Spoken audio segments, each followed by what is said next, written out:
The wind howls through the barren, dust-choked streets of forgotten frontier towns, carrying with it whispers of strange happenings, events that defy explanation and chill the soul. Out here, where the law was scarce and the unknown lurked in every shadow, not all tales ended with a clear answer. The Wild West was not just a land of rugged heroes and lawless outlaws. It was also a realm where strange disappearances, unsolved mysteries, and eerie legends thrived. What happened to those who vanished without a trace? And what's still haunting the desolate ghost towns today? So sit back, relax, and join us as we unravel the most terrifying Wild West mysteries that still baffle the brave to this day. The Arizona desert stretches endlessly, a vast expanse of sun-scorched earth and jagged mountains. Its silence is profound, broken only by the whisper of the wind carrying dust across forgotten trails. Beneath this harsh landscape, buried in the shadow of the Superstition Mountains, lies a story, a legend so persistent it has become woven into the very fabric of the desert's mystique, the lost Dutchman's gold mine.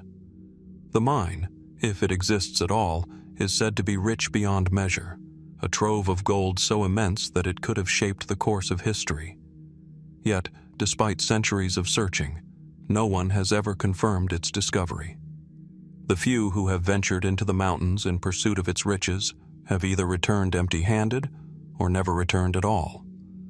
It's a tale that has fueled countless expeditions, inspired books, and captivated the imaginations of treasure hunters, historians, and curious wanderers alike. But the more you dig into its history, the more it seems to dissolve into shadows. The first mention of the gold mine comes from a German immigrant named Jacob Waltz, known to history as the Dutchman. In the late 1800s, Waltz arrived in Arizona, a man with a quiet demeanor, but a secret, one that, according to legend, he never fully revealed. Waltz spoke cryptically of a rich gold deposit hidden deep within the Superstitions, but the location remained elusive, a puzzle he seemed unwilling to solve for anyone but himself. Waltz's death in 1891 marked the beginning of the curse. In his final years, he was said to have been ailing, paranoid, and haunted by the knowledge that others were now searching for his mine. On his deathbed, some say he gave hints, cryptic clues, or perhaps nothing at all. What is certain is that, after his passing, several men attempted to find the lost Dutchman's gold mine, only to meet untimely and tragic fates. In the years following, the legend grew. Some believe Waltz had discovered the mine during a journey to the area in the 1840s. Others claim he stumbled upon it while prospecting alone. There are stories that the Dutchman may have made a pact with the local Apache tribe, trading the gold in exchange for their silence. Yet others insist that the mine was cursed, an ill-fated place where greed and ambition had no place. Theories abound about its location. Some point to areas around Weaver's Needle, a towering rock formation that looms over the landscape like a silent sentinel, as the place where Waltz hid his treasure. Others suggest it could be buried beneath the rugged terrain farther west, lost amid the labyrinthine canyons and mesas that dot the Superstitions. Yet, despite years of searching, no one has ever provided solid evidence to confirm its existence. Perhaps most unsettling is the recurring pattern of those who have sought the mine, men who have disappeared, never to be seen again. The desert seems to swallow them whole, leaving no trace behind. Some say it is the curse of the lost Dutchman himself, a dark force that guards the treasure, punishing anyone who dares to seek it. Others believe it's simply the unforgiving nature of the desert, where the landscape hides dangers at every turn. And there are those who think the treasure is merely a myth, a story concocted to lure treasure hunters to their doom. In the end, what remains is a mystery that continues to defy logic. Was there ever a gold mine at all? Or is the legend of the Dutchman's treasure simply the product of a desert's wild imagination? Could the treasure be hidden in plain sight? Or have the men who vanished all simply been caught in the allure of a ghost story? The Superstition Mountains hold their secrets tightly, and every year new adventurers set out in search of a treasure that may not even exist. But the question lingers, unanswered. What if the lost Dutchman's gold mine is not just a legend, but a secret still waiting to be uncovered, buried beneath the vast, unforgiving Arizona desert? And if it is real, who among us will be the one to find it? Or will it remain lost forever, cursed to fade into the sands of time? As the sun sets behind the vast, open plains of Kansas, the land takes on an eerie stillness, vast, empty, and seemingly untouched by time. This is the place where one of the most unsettling mysteries of the Wild West unfolded. The story of the Bloody Benders, a family whose dark legacy has haunted the American frontier for over a century. In the early 1870s, a small, isolated cabin stood at the edge of the Osage Trail, where travelers would often stop for rest, food, and a brief reprieve from the long, treacherous journey west. The Bender family, consisting of John Bender, his wife, Elvira, their son and daughter Kate, operated a small inn and general store, seemingly harmless, like any other roadside stop. But beneath the veneer of hospitality, a horrific secret festered. It wasn't long before local townspeople began to notice something odd. There were whispers of travelers who disappeared after visiting the Bender cabin, men and women alike, vanishing without a trace. The Benders were, at first, assumed to be innocent, though rumors swirled about their strange behavior. What became increasingly clear, however, was that something far more sinister was at play. The evidence began to mount, but the truth was far worse than anyone could have imagined. It was in 1873 when the disappearance of a man named Dr. William York prompted a full investigation that the horrifying truth began to surface. A search of the Bender property revealed a gruesome scene, one so terrible that it seemed beyond belief. Beneath the cabin's floorboards, investigators uncovered a hidden pit, a mass grave filled with the remains of at least a dozen victims. But it was the manner of their deaths that sent shockwaves through the local community. Each of the victims had been brutally murdered, many of them bludgeoned to death with a hammer, their throats slit afterward to ensure they did not scream. The exact number of victims remains a mystery. Some historians suggest that the Benders may have killed as many as 20 or more people, perhaps even more, as the family continued to operate their inn under the guise of hospitality. Their motives are unclear. Was it greed? Some believe the Benders lured travelers to their deaths in order to steal their money and belongings. Others suggest that they were driven by a more twisted and inexplicable impulse. Kate, the daughter, had reportedly practiced spiritualism and was known to claim she could communicate with the dead. Did she perhaps influence the actions of her family? Was there something darker, an occult obsession, that guided them? But the most unsettling aspect of the story is what happened after the discovery. The Bender family disappeared without a trace. Despite a massive manhunt, no one ever found out what happened to them. They left behind only the bloody remnants of their victims and the lingering question of how they managed to vanish so completely.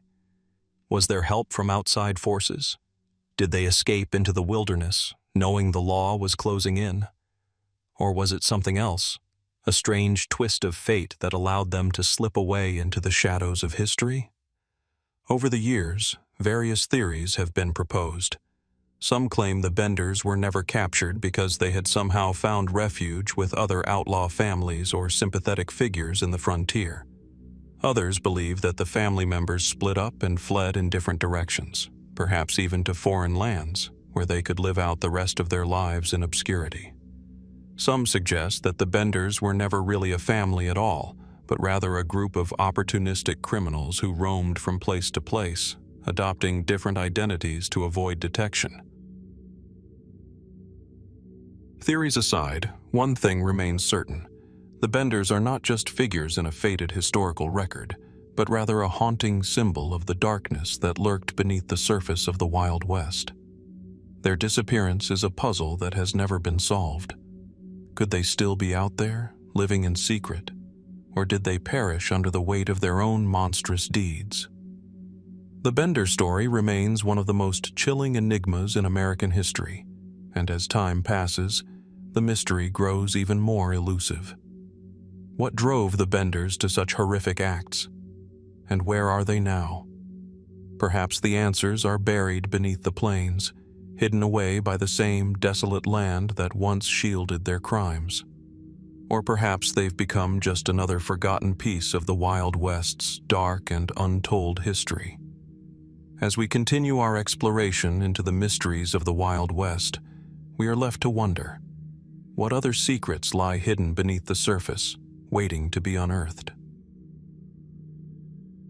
The desert landscape of Arizona stretches before you, a vast sea of red rock, jagged canyons, and barren earth. The relentless sun beats down, casting long shadows across the cracked earth. There's a haunting stillness here, an isolation so complete it almost feels as if time itself has forgotten this place. But it was in this harsh, unforgiving terrain that one of the Wild West's most confounding and terrifying mysteries took place: the vanishing of the stagecoach known as the Lost Arizona Stage. In the early 1880s, stagecoaches were the lifeblood of transportation across the western United States. They were the primary means of travel for pioneers, settlers, and miners, carrying goods, passengers, and mail across treacherous and often lawless land. Arizona, with its rugged mountains and vast, open deserts, was a particularly dangerous route. The dangers were many: storms, rough terrain, bandits, and the ever-present threat of native tribes defending their land. Yet, one stagecoach, bound for the town of Prescott, simply never arrived. It left the town of Tucson on March 15, 1883, with a full load of passengers and cargo. But when the driver failed to deliver the stage on time, the authorities grew concerned. Searches were mounted, but no trace of the coach, its passengers, or its driver was found. It was as if the earth had swallowed them whole. At first, it was assumed that the stagecoach had fallen victim to one of the many outlaws who roamed the deserts, preying on those who dared to travel the isolated paths. Arizona was home to notorious bandits like the Apache Kid and the infamous McLaury brothers, and stagecoach robberies were not uncommon. But when investigators found no sign of a struggle, no bodies, no traces of a robbery, and no evidence of a wreck, theories began to shift. What could have happened to the stagecoach? The first breakthrough in the case came when a group of searchers, tracking the possible route of the stagecoach, discovered a set of mysterious tracks. They were fresh, leading away from the main trail and into a small, rugged canyon just off the beaten path. At first glance, the tracks seemed to be those of horses, but there was something odd about them. They didn't appear to belong to any known group of riders, nor did they seem to match the typical patterns of stagecoach travel. Following the tracks deeper into the canyon, the searchers came upon a sight that still lingers in the minds of those who heard the tale: an abandoned campsite. The remains of a campfire were still visible, its ashes cold and dark, but there was no sign of the stagecoach, no sign of any passengers. No one was there. And yet, the strangest part of all was that the campsite appeared to have been hastily abandoned. Half-eaten meals were left on plates, tools were scattered around, and personal belongings were strewn about as if people had fled in a hurry, leaving everything behind. Theories about the stagecoach's disappearance began to swirl. Some claimed the passengers had been abducted by Apache raiders, but there were no signs of conflict, no bodies, no traces of blood. Others speculated that the driver had simply gone off course, gotten lost, and eventually perished in the desert. However, the vast area searched yielded no remains, no wreckage, not even the remains of a broken-down coach. But the most unsettling theory of all was that the stagecoach hadn't vanished at all. It had crossed into another world. Theories about the so-called Arizona time slip began to emerge. Some believed that the coach had mysteriously disappeared into a time rift, vanishing into a different era entirely.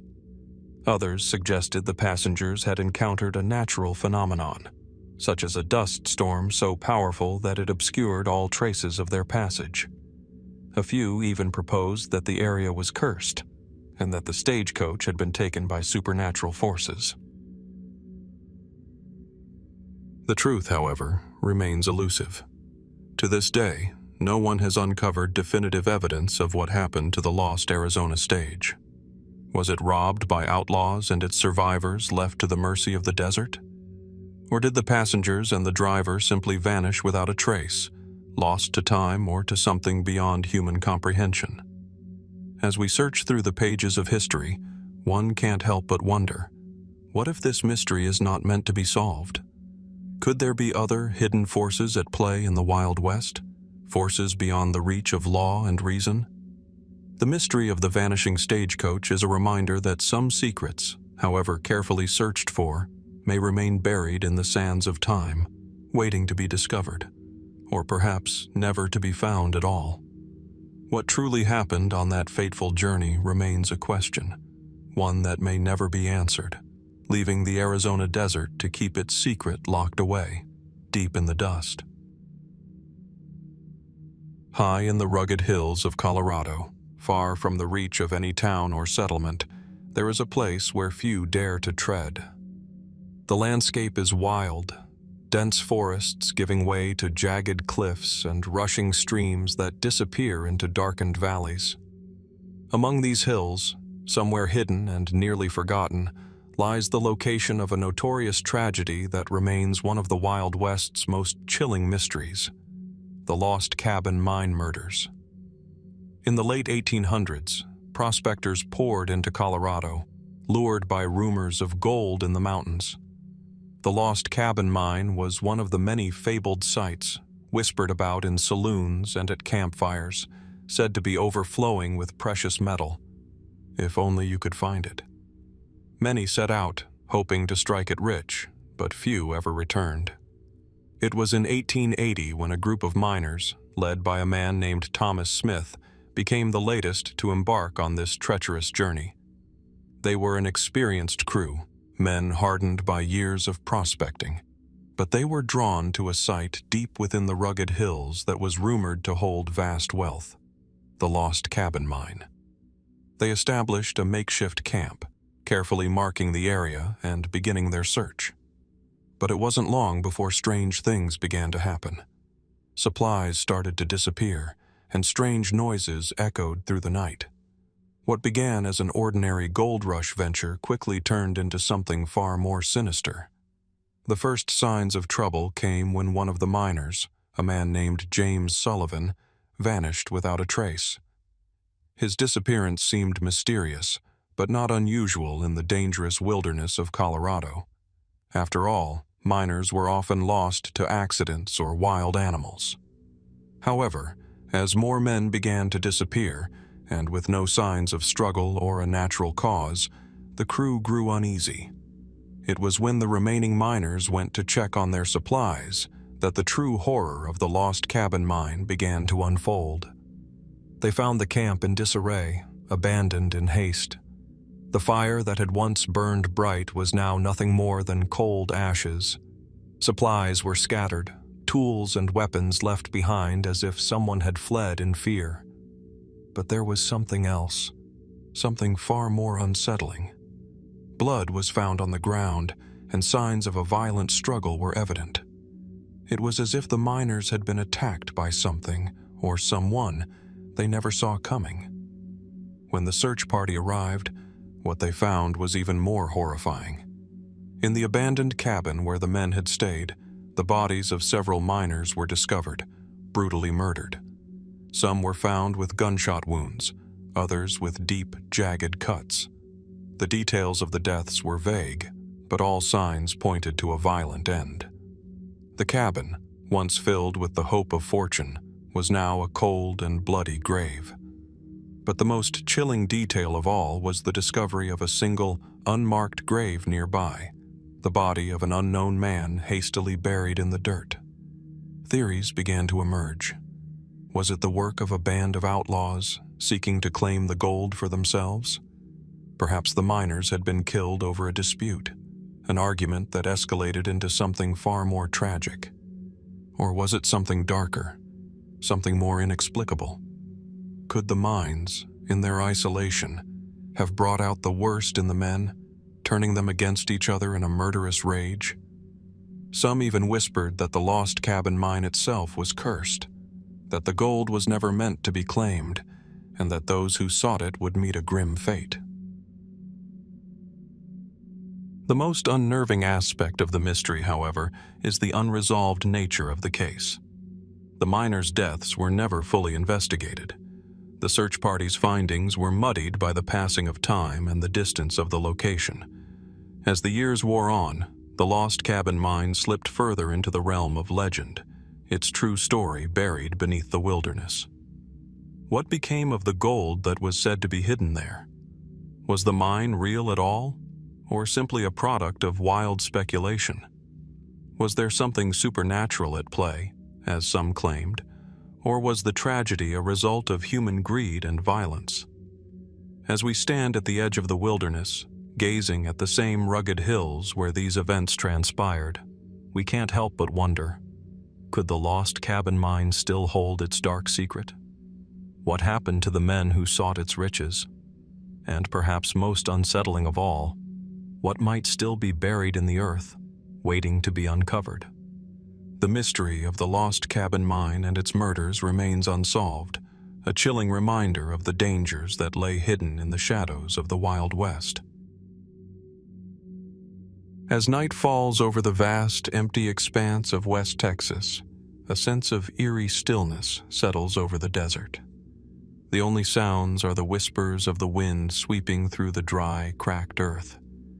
But there, in the distance, something strange begins to happen. A flicker of light. It starts small, a faint glow on the horizon.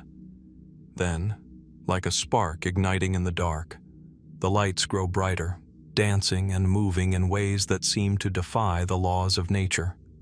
These mysterious lights, which have been seen for over a century, have come to be known as the Marfa lights. The lights appear most often near the town of Marfa, a small, remote community nestled in the heart of the Texas desert. The phenomenon has been reported by countless witnesses, locals, travelers, and even scientists, who describe seeing glowing orbs of light that hover, flicker, and sometimes dart across the desert floor. These lights have puzzled and intrigued those who have come into contact with them, offering no clear explanation as to their origin. Are they a natural occurrence, an optical illusion, or something more otherworldly? For over 100 years, people have tried to understand what these lights could be. Some theories suggest that they are simply the result of atmospheric conditions. The desert air, especially at night, can play tricks on the eyes. Heat radiating from the ground and moisture in the air could cause the lights to appear as reflections of distant headlights or even the glow from natural gas flares. Others believe that the lights are the result of ionized gases, charged particles in the air that create glowing phenomena similar to the aurora borealis. But even as these explanations seem plausible, they fail to account for the strange movements of the lights, which do not behave like anything typical of natural occurrences. In addition to these more scientific explanations, there are many that venture into the realm of speculation. Could the Marfa lights be a manifestation of paranormal activity? Some believe that the lights are linked to the restless spirits of Native Americans who once inhabited the land, or even the ghosts of soldiers who fought during the Indian Wars. Legends speak of a ghostly presence that lingers in the desert, an ancient curse that ties the spirits of the dead to the land, compelling them to appear as flickering lights in the darkness. Another theory suggests a connection to UFOs. Marfa has long been a location of interest for UFO enthusiasts and researchers. The strange, often erratic movements of the lights have led some to wonder if they might be connected to extraterrestrial activity. Could the lights be a form of communication from beings not of this world, or perhaps some kind of alien craft? The town of Marfa itself adds to the mystery. Its history, stretching back to the 1800s, is rich with stories of strange occurrences, unexplained events, and an atmosphere of intrigue that seems to attract the inexplicable. In the early 1900s, railroad workers reported seeing the lights while traveling through the area. But it wasn't until the 1930s that the phenomenon began to draw attention from outside of West Texas. Over the years, reports continued to pour in from people who had witnessed the lights under various conditions, adding to the growing mythos surrounding the phenomenon. And yet, despite over a century of investigation, no one has been able to definitively explain the lights of Marfa. Even scientific expeditions to the area have failed to provide a conclusive answer. Cameras, infrared sensors, and other high-tech equipment have been set up to capture evidence of the lights, but the results have been inconclusive. The lights remain an enigma, there, yet always just out of reach, defying explanation. As we consider the many possible explanations for the Marfa lights, one thing is certain: they continue to captivate the imagination of those who see them. Whether they are the product of natural forces, a trick of the mind, or something more mystical, the lights seem to persist, a strange and haunting presence in the dark Texas night. So, the question lingers: what exactly are the Marfa lights? Is there a simple scientific explanation, or are we witnessing something beyond our understanding? Something that refuses to be neatly explained away? Perhaps the truth is still hidden, buried beneath the vast expanse of the desert, waiting to reveal itself. Or perhaps, just as with so many mysteries of the Wild West, it will remain forever shrouded in the shadows. The Superstition Mountains rise like jagged teeth from the Arizona desert, their sharp peaks cutting into the sky, casting long, dark shadows across the arid land below. These mountains, with their labyrinthine canyons and dense forests of saguaro cactus, are as beautiful as they are treacherous. But they are also a place of dark legend, a place where the line between myth and reality has blurred over time. For centuries, these mountains have been whispered about, and to this day, the mystery of the curse of the Superstition Mountains remains one of the most chilling and unexplained phenomena of the Wild West. The story begins with the legend of the lost Dutchman's gold mine, a tale of a rich vein of gold buried deep within these rugged hills, a treasure so vast it could have changed the course of history. The mine, said to be discovered by a German prospector named Jacob Waltz in the 19th century, has become the focal point of countless searches over the years. Some believe Waltz struck a deal with the local Apache tribe, trading the gold in exchange for their silence. Others say the mine was simply hidden, and those who sought it paid the price for their greed. In 1891, Jacob Waltz died, reportedly leaving behind cryptic clues to the mine's location. His death, combined with the sudden disappearance of men who went searching for the treasure, fueled the myth of a curse that would strike down those who tried to claim the gold for themselves. Many who attempted to uncover the mine's location vanished without a trace, and those who returned often did so broken, their sanity shattered by the dangers they had faced. It was as if the mountains themselves conspired to keep the gold buried, punishing those who dared to disturb its resting place. The curse, however, seems to have deeper roots than just the gold. Long before the first prospectors arrived, the Superstition Mountains were considered sacred by the Apache people.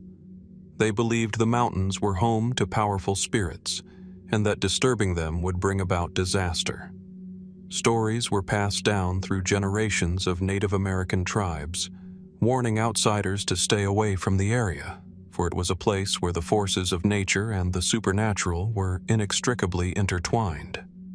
Despite these warnings, the search for the lost Dutchman's gold mine continued, and so did the deaths. From the 19th century to the present day, dozens of men have ventured into the superstitions, seeking fortune, only to disappear without a trace. Some were found months later, their bodies ravaged by the harsh desert environment, others never found at all. In the 1930s, the mysterious death of a man named Adolf Ruth, a treasure hunter who had come to search for the lost Dutchman's gold mine, further solidified the curse's grip on the area. Ruth's skull was discovered miles from his camp, with bullet holes and no clear explanation for how he met his end. It was yet another sign that the mountains were not a place for the faint of heart, or the greedy. There are more theories about the curse of the Superstition Mountains than there are successful treasure hunters. Some claim that it's merely a combination of natural dangers, deadly wildlife, extreme temperatures, and treacherous terrain that has led to the many disappearances. Others believe that the supernatural forces that the Apache spoke of still haunt the land, and that those who attempt to claim the gold are punished for disturbing the spirits. More fringe theories suggest the curse is tied to something even darker, perhaps an ancient and forgotten secret, hidden beneath the mountains, waiting to be discovered. Some believe that there's something more to the lost Dutchman's gold mine than just gold, something powerful, perhaps even otherworldly, that guards the treasure and prevents anyone from retrieving it. Could the gold have been cursed by those who once mined it, or is it the result of a force that predates even human history? The mystery of the Superstition Mountains and their curse has never been solved, and despite the many attempts, the gold remains elusive. Those who have braved the mountains continue to search, but each year, more names are added to the long list of those who sought the treasure and disappeared. So, as we stand at the foot of the Superstition Mountains, looking up at their towering peaks, we're left with an unsettling question. Is the curse real, or is it merely a collection of stories built on tragedy and misfortune? And if the curse is real, what is it that protects the lost Dutchman's gold mine? Something supernatural, or something more human, like greed and violence? Perhaps, like the gold itself, the truth remains buried, hidden by the very mountains that continue to haunt the imaginations of those who seek its secrets. Death Valley. Its very name evokes a sense of foreboding, a land of extremes, where the temperature can soar above 130 degrees Fahrenheit, and the landscape stretches into an unforgiving expanse of salt flats, jagged mountains, and vast sand dunes. It is a place that appears to swallow anything that dares to enter, an inhospitable wasteland so desolate that few can survive its harsh conditions for long. And yet, it is here, in this seemingly unrelenting environment, that one of the most unsettling mysteries of the Wild West unfolded: the vanishing of the prospectors of Death Valley. In the late 1800s, the allure of gold drew countless men to the desert. Panning for treasure, exploring rugged canyons, and staking claims were the dreams of many, and the promise of riches had no equal in a land so unforgiving. Among these prospectors were a group of men who sought fortune in the desolate valleys and mountains of Death Valley. They came from far and wide, strangers, adventurers, and dreamers who believed they could tame the wild, barren desert. But their story would end in a way that few could have anticipated, a tale that would add to the lore of the valley's already ominous reputation. The group, known as the Death Valley Prospectors, set out in 1849, hoping to find their fortunes in the untamed landscape. They were a hardy crew, prepared for the difficult journey ahead, armed with the tools of the trade and a determination that could only come from a deep desire for riches. But it wasn't long before something went wrong. Reports from the time suggest that, as the men made their way deeper into the valley, they began to run low on supplies, water, food, and hope. The journey had grown more difficult than anticipated, the scorching heat more relentless, the landscape more desolate. One of the first signs of trouble came when a lone prospector, desperate to find water, separated from the group. He never returned, and no trace of him was ever found. His disappearance sparked concern, but the remaining men pressed on, convinced that they could still make it out alive. The group's descent into trouble continued as they ventured deeper into the valley, now without the supplies they had initially carried. Soon, more men began to vanish. The survivors, though disoriented and desperate, couldn't understand what was happening. Had the land claimed them, one by one? The last known report from the group came from a man who survived long enough to send a message to the nearest settlement. He spoke of the horrors they had faced, of men succumbing to heat exhaustion, of others who had simply vanished into the wilderness. He warned of the unforgiving nature of Death Valley and the seemingly inexplicable disappearances of his comrades. By the time rescuers arrived, it was too late. The remaining prospectors had perished, and no sign of their bodies was ever found. Their claim to fame would forever be a trail of death and an eerie silence that seemed to hang over the valley like a curse. To this day, the fate of the Death Valley prospectors remains a mystery. What happened to the men? Were they lost to the unforgiving landscape, victims of the desert's heat and isolation? Or was there something more at play, something darker lurking in the heart of Death Valley? Could the prospectors have been the victims of foul play, or was the land itself responsible for their demise? Many theories have been proposed over the years. Some believe the men were simply unlucky, doomed by a series of unfortunate events. Others suggest that the desert's harsh conditions led to madness, with men turning on each other in the face of extreme thirst and hunger. But more sinister theories have emerged over the years. Some claim that the desert hides an ancient, supernatural force, one that claims the lives of those who dare to enter its vast, desolate expanse. A more practical theory is that the group became lost, wandering aimlessly through the featureless desert, unable to find their way out.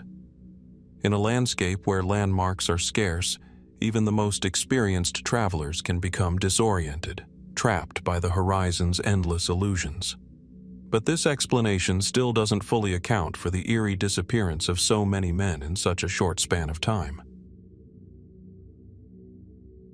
As with many of the Wild West's most chilling tales, the mystery of the Death Valley prospectors leaves us with more questions than answers. What caused these men to vanish? Was it the sheer brutality of the environment, or was something more insidious at play? Something that still lingers, hidden beneath the surface of this inhospitable land? Perhaps the desert has its own secrets, ones that we are not meant to understand. The answer may lie buried in the sands of Death Valley, just beyond our reach. The prospectors, like so many before them, remain a part of the desert's strange and unyielding history, a mystery that will likely never be fully explained. What other secrets does the valley hide? And, like so many lost souls before them, will we ever truly uncover the fate of the vanished men of Death Valley? Stretching across southern Arizona and northern Mexico, the Sonoran Desert is one of the most unforgiving landscapes on Earth.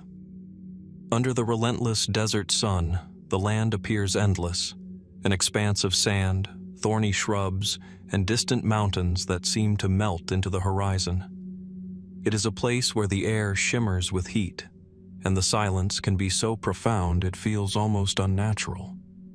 Yet, despite its harshness, the Sonoran Desert is also home to an unsettling legend, one that has persisted for generations. It is here, amid the quiet desolation, that the Phantom Riders are said to roam. The story of the Phantom Riders dates back to the late 19th century, when the Sonoran Desert was a lawless stretch of land, caught between the conflicts of settlers, Native American tribes, and outlaw bands. Known for its remote, rugged beauty, the desert attracted both adventurers and criminals. But, amid the lawlessness, tales began to emerge of ghostly figures riding through the desert night. These figures, often described as a band of men on horseback, would appear out of nowhere, seemingly emerging from the very sand itself. Their riders, clad in tattered clothing, their faces obscured by shadow, were often seen galloping across the arid plains, vanishing as quickly as they had arrived. The first reports of these spectral riders began to surface around the 1870s, when a group of travelers claimed to have seen them near the edge of the desert.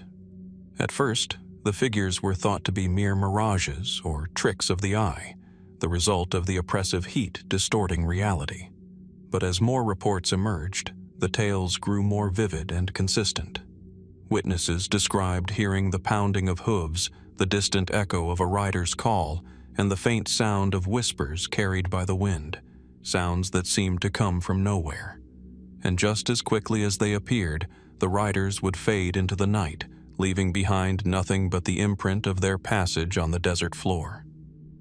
One of the most chilling encounters came in the early 1900s, when a group of ranchers reported seeing the phantom riders galloping across the desert, their figures visible under the light of the full moon. According to the ranchers, the riders were moving in perfect synchrony, as though they were part of a single unified force. But there was something unsettling about them, something otherworldly. Their horses seemed to stir up no dust, their forms were indistinct, and no matter how close the witnesses came, they could never seem to catch up. The riders, it seemed, were untouchable, existing outside the boundaries of reality. As the decades passed, the stories of these mysterious figures continued to captivate the imagination of locals and travelers alike.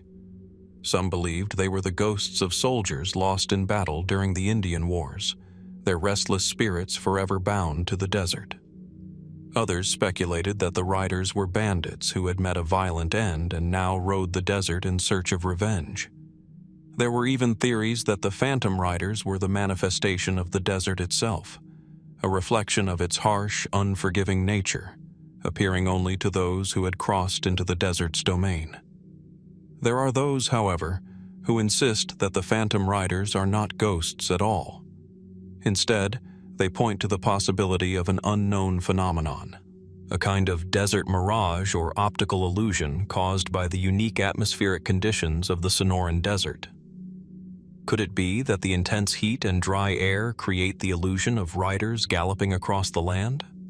Or could there be a more natural explanation, such as mirages caused by distant lights refracted in the night air? But for every logical explanation, there is another that suggests something more mysterious. Some locals claim the riders are not mere apparitions, but a kind of time slip, a portal to another era. They speak of seeing the riders emerge from the sands at twilight, their forms becoming clearer as the sun sets, as though they are stepping through a veil that separates the past from the present. Could it be that the Sonoran Desert is not only a place of physical extremes, but also a place where time itself folds in on itself, where the past and present can bleed into one another? As the years go by, the sightings of the phantom riders have not stopped. Every now and then, someone will report seeing the riders in the distance, always in the same general area, and always under similar conditions. Their appearances seem to be both random and inevitable, as if the desert calls to them, drawing them back to its endless expanse. So, what is the truth behind the phantom riders of the Sonoran Desert? Are they a product of an overactive imagination, or are they something much darker, much more supernatural? Could they be the restless spirits of those who once roamed the desert, forever bound to its unforgiving landscape? Or is there a more logical explanation, one that we have yet to fully comprehend? The mystery of the phantom riders remains unresolved, lingering like a mirage in the heat of the desert, never quite within reach. As we continue to search for answers, we are left to wonder, what is it that haunts the Sonoran Desert?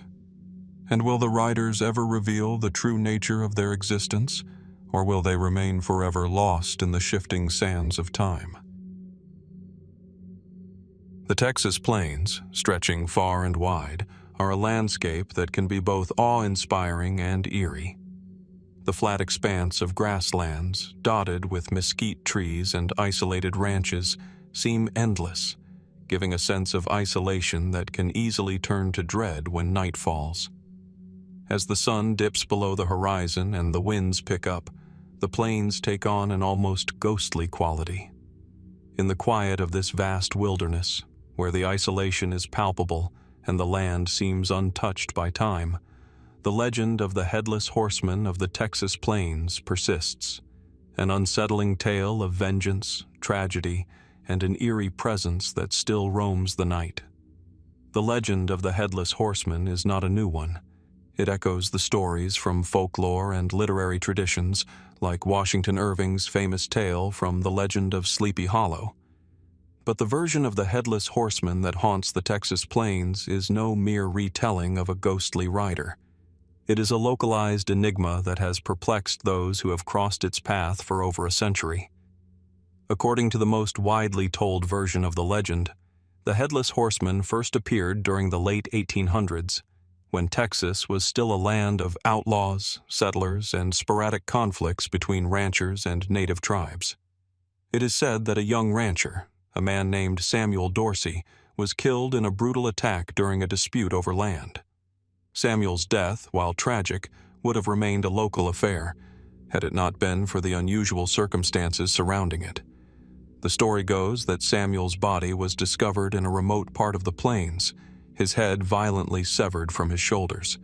Some say it was the work of a rival rancher. Others claim it was the result of an ambush by hostile natives. The details of the murder remain unclear, but the one thing that stood out was the brutality of the act. It was as if someone wanted to make an example of Samuel, a warning to anyone who might dare challenge the forces at play in the harsh, untamed plains. But the mystery only deepened after Samuel's death. Shortly after his body was buried, reports began to surface from travelers and ranchers in the area. Claims of a rider seen galloping across the plains at night. Witnesses described the rider as a tall figure cloaked in dark, tattered clothing, riding a black horse. But the most terrifying detail was that the rider had no head. Instead, there was an empty space where his neck should have been. And what's more, the rider's speed was unnaturally fast, and the sound of the galloping hooves could be heard for miles, even when the rider was no longer visible. Many believed this ghostly figure to be the vengeful spirit of Samuel Dorsey, returning from the grave to seek justice for his violent death. Some claimed that he had never found peace, his soul unable to rest due to the brutal nature of his murder. Others believed that his death had been so violent that it tore a rift in the very fabric of reality, allowing his spirit to manifest as a headless phantom, riding the plains in search of the one who had taken his life, or perhaps just to haunt the land where his blood had been spilled. Over time, the sightings of the Headless Horseman of the Texas plains became more frequent. Ranchers, travelers, and even lawmen claimed to have encountered the ghostly rider, always at night, always under the same chilling circumstances.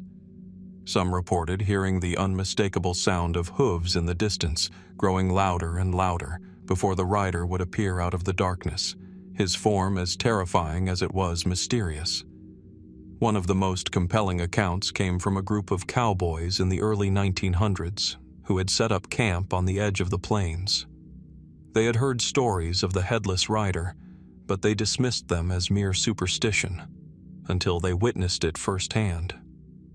As the men sat around their campfire one evening, they saw a rider approach in the distance, moving at a pace that seemed impossible for a horse. When the rider came closer, they saw that he was indeed headless. The cowboys, struck with fear, tried to flee, but as they did, they heard the hooves following them, echoing across the plains, until they were far enough to feel that the danger had passed. No one spoke of it again, but they all knew what they had seen. Some theories about the Headless Horseman focus on the psychological impact of the vast, empty plains. Could it be that the rider is a manifestation of collective fear or a hallucination brought on by the isolation and harsh conditions of the desert? Perhaps the sight of the rider is not a ghost at all, but a product of the mind's inability to make sense of the eerie and unfamiliar landscapes of the Texas plains. Others, however, argue that the sightings are not mere superstition. They claim that the land itself holds a darker energy, one that manifests in the form of restless spirits bound to the place. The death of Samuel Dorsey, gruesome and violent, could have opened a doorway to something that refuses to pass on, forcing the rancher's soul to ride the plains forever, searching for retribution or redemption. But whatever the true nature of the Headless Horseman, the legend has endured. Even today, those who brave the Texas plains report strange occurrences and unsettling encounters in the night. Could the horseman still be riding out there, waiting for the next unwitting traveler to cross his path? The mystery of the Headless Horseman remains unsolved. Each sighting, each eerie report adds to the growing lore of the Texas plains. But one thing is certain: as long as the land remains as vast and desolate as it is, the truth behind the Headless Rider may never be fully understood. The plains continue to hold their secrets, and with each new chapter of the legend, the chilling question persists. Is the Headless Horseman a ghost, a myth, or something else entirely? The rugged, untamed wilderness of the American West, spanning vast stretches of dry desert and towering mountain ranges, holds countless stories, both told and untold. One of the more chilling tales, though, is that of the Ben Banning expedition, a group of explorers who vanished without a trace in the late 19th century. Their disappearance remains one of the most baffling and haunting mysteries of the Wild West, a mystery that has yet to be solved. The expedition set out in 1882, led by Ben Banning, a seasoned prospector and explorer with a reputation for bravery and determination. His goal was ambitious: to chart an uncharted stretch of the Sierra Nevada mountains and search for new mineral deposits rumored to be hidden in the harsh, remote terrain. Banning, accompanied by a small party of men, set off from their base camp in California, brimming with confidence that they would make a significant discovery. The Sierra Nevada, with its towering peaks and treacherous ravines, had long been an area known for its isolation and danger. It was a place where few ventured, where nature was both beautiful and unforgiving. The prospectors had heard rumors of hidden riches deep within the mountains, tales passed down by native tribes and early settlers alike. For Ben Banning, this was his chance to make a name for himself, to discover something that would forever change his life. Little did he know that his expedition would instead become a chapter of unexplained disappearance. Days turned into weeks, and Banning and his team made slow but steady progress. However, as time passed, strange things began to happen. The group started to experience unexpected difficulties. Some men fell ill with fever. Others complained of exhaustion and hallucinations. The mountain air, thin and dry, seemed to take its toll on their stamina and sanity. A few of the group's horses disappeared mysteriously, and the expedition's supplies began to dwindle faster than expected. Yet, despite these growing obstacles, Banning and his men pressed on, determined to continue their search for the elusive riches. Then, as if swallowed by the very mountains they sought to conquer, the expedition simply vanished. The last known communication from the group came when they sent word back to their base camp, mentioning that they had found something intriguing, perhaps even a major discovery, but they would need a few more days to complete their work. After that, nothing. No further word. No evidence. Nothing. When a rescue party was finally sent out, what they found was nothing short of perplexing. In the location where Banning and his men were last known to be, the team found remnants of their camp, abandoned tents, fire pits still smoldering, but no sign of the men themselves. There were no bodies, no clues as to what had happened. Even the footprints leading away from the camp had mysteriously disappeared. It was as though the men had evaporated into thin air. Theories surrounding the disappearance of the Ben Banning expedition range from the plausible to the fantastical. One of the most widely accepted explanations is that the men fell victim to the harsh conditions of the Sierra Nevada: extreme weather, unpredictable terrain, and the possibility of a dangerous encounter with a local tribe or band of outlaws. Some believe that Banning and his men may have gotten lost in the mountains, their navigation skills no match for the unforgiving landscape. Could they have wandered too far off course, eventually succumbing to the wilderness? Others, however, point to the eerie nature of the disappearance. The sudden and complete vanishing of the group, with no trace left behind, suggests that something more mysterious might have been at play. Some speculate that the men stumbled upon something they weren't meant to find, perhaps a hidden cave or natural formation that had been secret for centuries. Could they have come across an ancient, supernatural site, one that caused them to vanish? Or perhaps they uncovered something too dangerous, something from the past that has remained buried for a reason. There are even fringe theories that suggest the involvement of unexplained phenomena, such as strange, unknown forces, or even an encounter with alien beings. These ideas, though speculative, have found a place among those fascinated by the idea that the unknown, whether in the form of ancient secrets or otherworldly presences, is woven into the very fabric of the Wild West. Whatever the true cause of their disappearance, the Ben Banning expedition remains an enduring mystery. No bodies have ever been found, no definitive answers have surfaced, and each passing year seems to deepen the enigma. The land itself, vast, rugged, and remote, has swallowed any evidence that might shed light on what truly happened to the group. The disappearance of Ben Banning and his men begs the question: what still lies hidden in the wild, unforgiving landscapes of the Sierra Nevada? Could it be that their search for riches led them to something far more elusive, something that no human was ever meant to uncover? Or were they simply victims of nature's ruthless indifference, forever lost to the wilderness? As the years go on, the mystery remains unsolved, and the question lingers: what really happened to the Ben Banning expedition?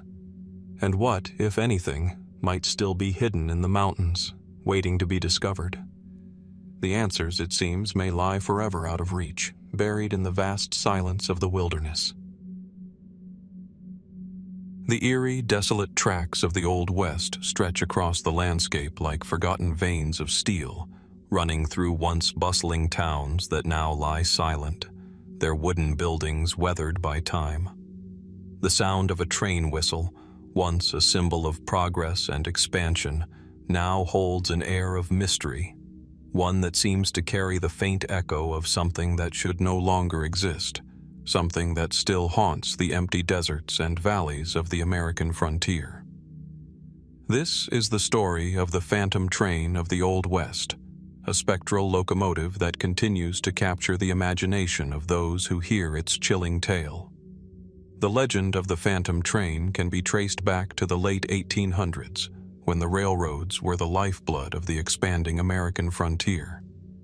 The train was the force that bound distant regions together, transporting goods, settlers, and dreams across the vast and unforgiving landscape. Yet, as the railroads grew, so too did the danger.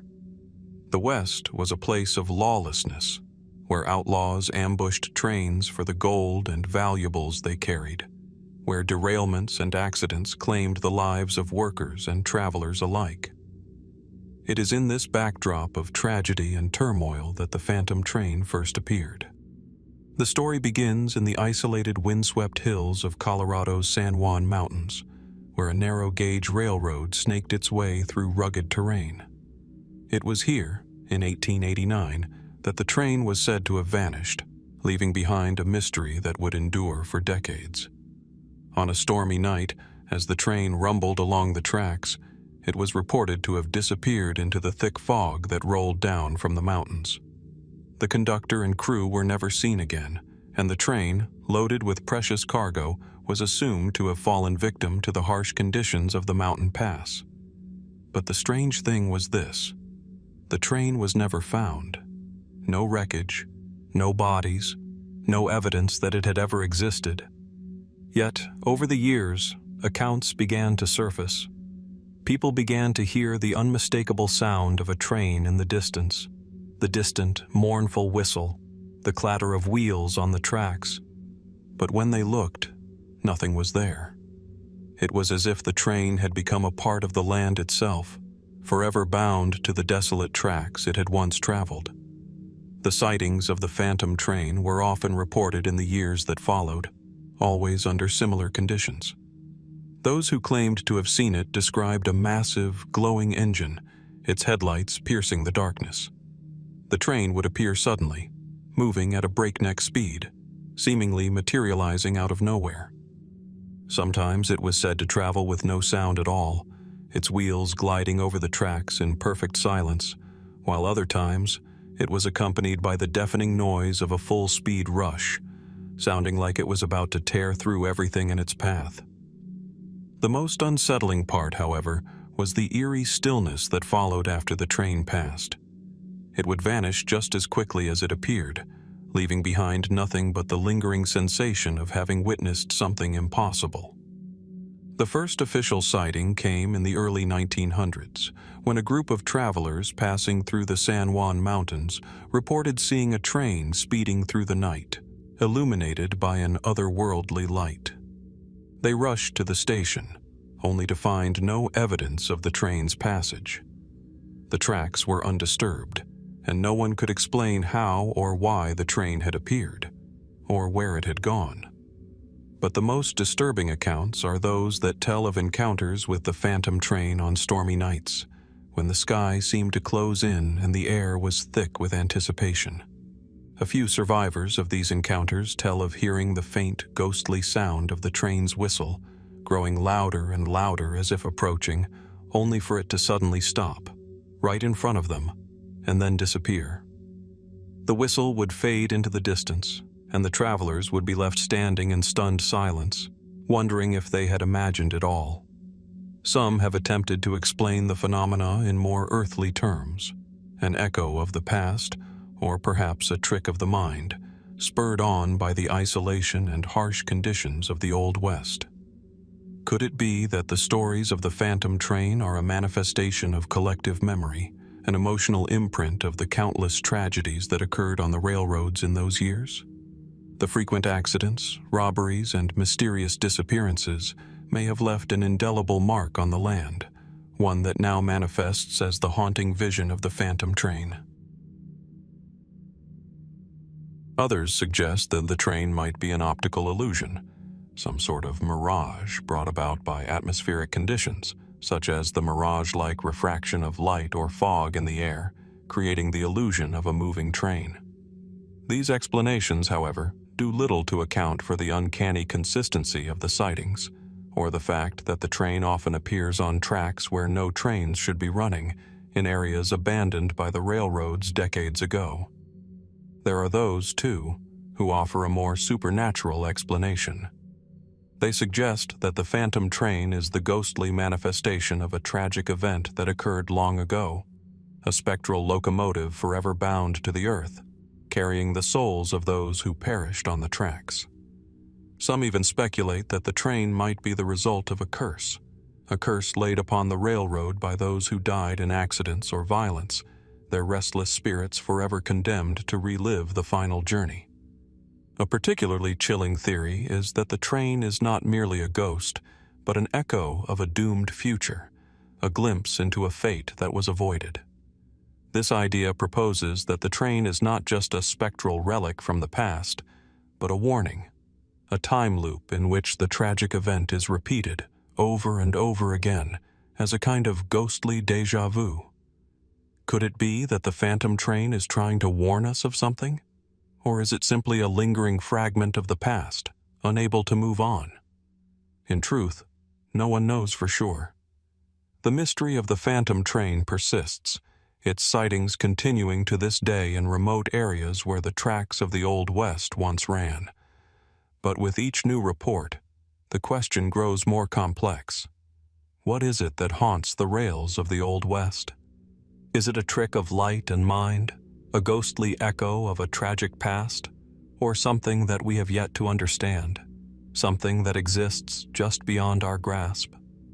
The tracks still run through the wilderness, though the trains that once traveled them have long since gone. Yet, as the darkness falls over the land, some still hear the whistle of a train on the wind, an eerie reminder that some mysteries, like the phantom train, are far from being solved. And perhaps, just perhaps, there is something still waiting in the distance, hidden within the mist, bound forever to the land that bore it.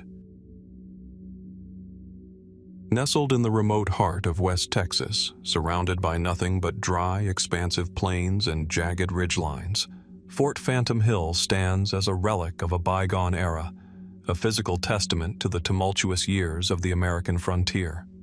Built in the 1850s to protect settlers and stagecoach routes from hostile Native American tribes, the fort is now little more than an archaeological site, with crumbling stone foundations and weathered ruins scattered across the vast, silent desert landscape. Yet, despite its faded physical presence, the stories surrounding it are far from finished. Among the most unsettling of these tales is that of the missing soldiers of Fort Phantom Hill, a mystery that remains as perplexing as it is haunting. The year was 1850 when Fort Phantom Hill was established, strategically located along the trail that connected the settlements of Texas to the rest of the West. Its name comes from the phantom-like appearances of the hills that rise above the fort, often shrouded in mist and dust, adding an eerie dimension to the location. The fort's purpose was clear: to safeguard against hostile raids by Native American groups, primarily the Comanches, who were fiercely protective of their lands. The soldiers stationed here faced harsh conditions: extreme heat, isolation, and constant threats from a land that was untamed and unforgiving. For several years, the fort operated with little incident, but in the summer of 1854, the peaceful routine of life there was shattered by a chilling disappearance. On the evening of July 19th, a group of soldiers stationed at the fort set out for a routine patrol, a task that had become nearly automatic for the men in uniform. It was a simple mission, one that should have been completed within a matter of hours. But when the patrol failed to return by morning, the fort's command grew concerned. A search was immediately launched. A small party of soldiers scoured the plains, following the trail of their comrades. What they found was nothing short of unnerving. The men's horses were discovered, grazing calmly in a field, but there was no sign of the soldiers themselves. No traces of blood, no signs of a struggle. Just the abandoned horses, their saddles undisturbed. The men had simply vanished without a trace. A thorough search of the surrounding area, including the nearby hills and the plains stretching to the horizon, revealed nothing. It was as if the soldiers had evaporated into the air. As the days turned to weeks and the weeks to months, the mystery only deepened. No bodies were found, no clues emerged. It was as if the soldiers had been swallowed by the land itself. Rumors began to circulate. Some believed that the soldiers had been captured by hostile Native American tribes, taken as prisoners, or killed in some brutal raid. Others whispered that the soldiers had run afoul of something far more sinister, a force of nature perhaps, or something more supernatural. Theories ranged from the plausible to the bizarre. Some suggested that the soldiers had been ambushed by a rival group, caught off guard by the Comanche or Kiowa, who had been known to launch swift, stealthy raids. Others proposed that the men had wandered into a deadly sandstorm and were lost to the elements, their bodies buried beneath the unrelenting desert winds. But the lack of any remains, any trace of struggle, left these explanations lacking. If they had been attacked, why were no bodies recovered? Why was there no sign of a fight? The supernatural theories, though more speculative, gained traction as time passed. Fort Phantom Hill, with its name derived from the eerie shifting hills in the distance, already had an air of the spectral about it. Some suggested that the soldiers had encountered something otherworldly, perhaps a spectral force or even a curse that haunted the area. The idea that the soldiers had vanished into thin air was unsettlingly plausible in the minds of those who believed in the paranormal. Was it possible that some inexplicable force had claimed them, or were they drawn into a hidden part of the desert, an ancient, forgotten place, where they were lost forever? Over the years, strange reports began to surface. Travelers passing through the area at night began to hear the sounds of marching boots and distant voices, though the fort had long been abandoned by soldiers. Some claimed to see figures moving on the hills, silhouettes that vanished as soon as they were approached. Was it the spirits of the missing soldiers, forever trapped in the wilderness? Or were these just the figments of overactive imaginations, fueled by the chilling history of the fort and its deserted location? Despite numerous efforts over the decades, the soldiers of Fort Phantom Hill were never found. Historians, researchers, and paranormal investigators have all attempted to uncover the truth behind their disappearance, but the answers remain elusive. Some argue that the soldiers were simply lost to the harsh environment of the Texas plains, their bodies buried under shifting sand or decayed by time. Others suggest that the soldiers might have wandered off course, becoming disoriented and separated from each other in the vast, unrelenting desert. However, no one has ever been able to explain why no trace of the soldiers has ever been discovered. No bones, no clothing, no artifacts. It is as if they simply ceased to exist, swallowed by the unforgiving wilderness. Could it be that the soldiers stumbled upon a hidden valley, an ancient part of the land that defies the known world, and were never seen again? Or perhaps the answers lie in the eerie landscape itself, a land that seems to hold its secrets close, only revealing them to those who dare to venture too far. Today, Fort Phantom Hill stands as a shadow of its former self, a haunting reminder of the mystery that remains. The ruins, half buried in the sand, evoke the silence and solitude of the Old West, where death could strike at any moment, and where the land could consume anyone who dared to cross it. The mystery of the missing soldiers remains unsolved, and the questions linger. What happened to the men who vanished on that fateful night? Were they lost to the desert, claimed by the land itself, or is something far more sinister at play? As the wind howls across the Texas plains, it carries with it the whispers of the past. And perhaps, just perhaps, the land still holds the answers to the mystery of the missing soldiers of Fort Phantom Hill, waiting to be discovered, or waiting to remain hidden forever. The sun beats down relentlessly on the rugged landscape of Skeleton Canyon, an isolated stretch of land in the southeastern corner of Arizona. The canyon itself is a narrow, desolate pass, carved by centuries of erosion and weathered by the relentless desert winds. Its jagged walls rise sharply, casting long shadows over the dry, cracked earth below. Here, among the sparse brush and twisted trees, a story of tragedy and survival unfolded, one that remains shrouded in mystery. In 1881, Skeleton Canyon was the site of one of the most infamous ambushes of the Old West, a violent attack by Apache warriors that left a trail of destruction and death. A group of settlers, including a family and several individuals traveling together, had been crossing through the canyon when they were ambushed by a large band of Apache fighters. The attack was swift and brutal, and it was assumed that all the members of the group had perished in the massacre. Yet, there are those who claim that not everyone died that day.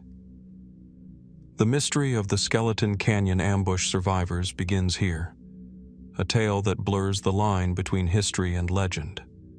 When the survivors of the ambush were eventually discovered, the details of their escape and the events that followed became the stuff of Wild West folklore. Among the survivors were a handful of men and women who had managed to escape the massacre by fleeing into the rugged desert. These survivors claimed that they had seen their friends and family killed, their bodies left behind as the Apache warriors looted the camp and set it ablaze.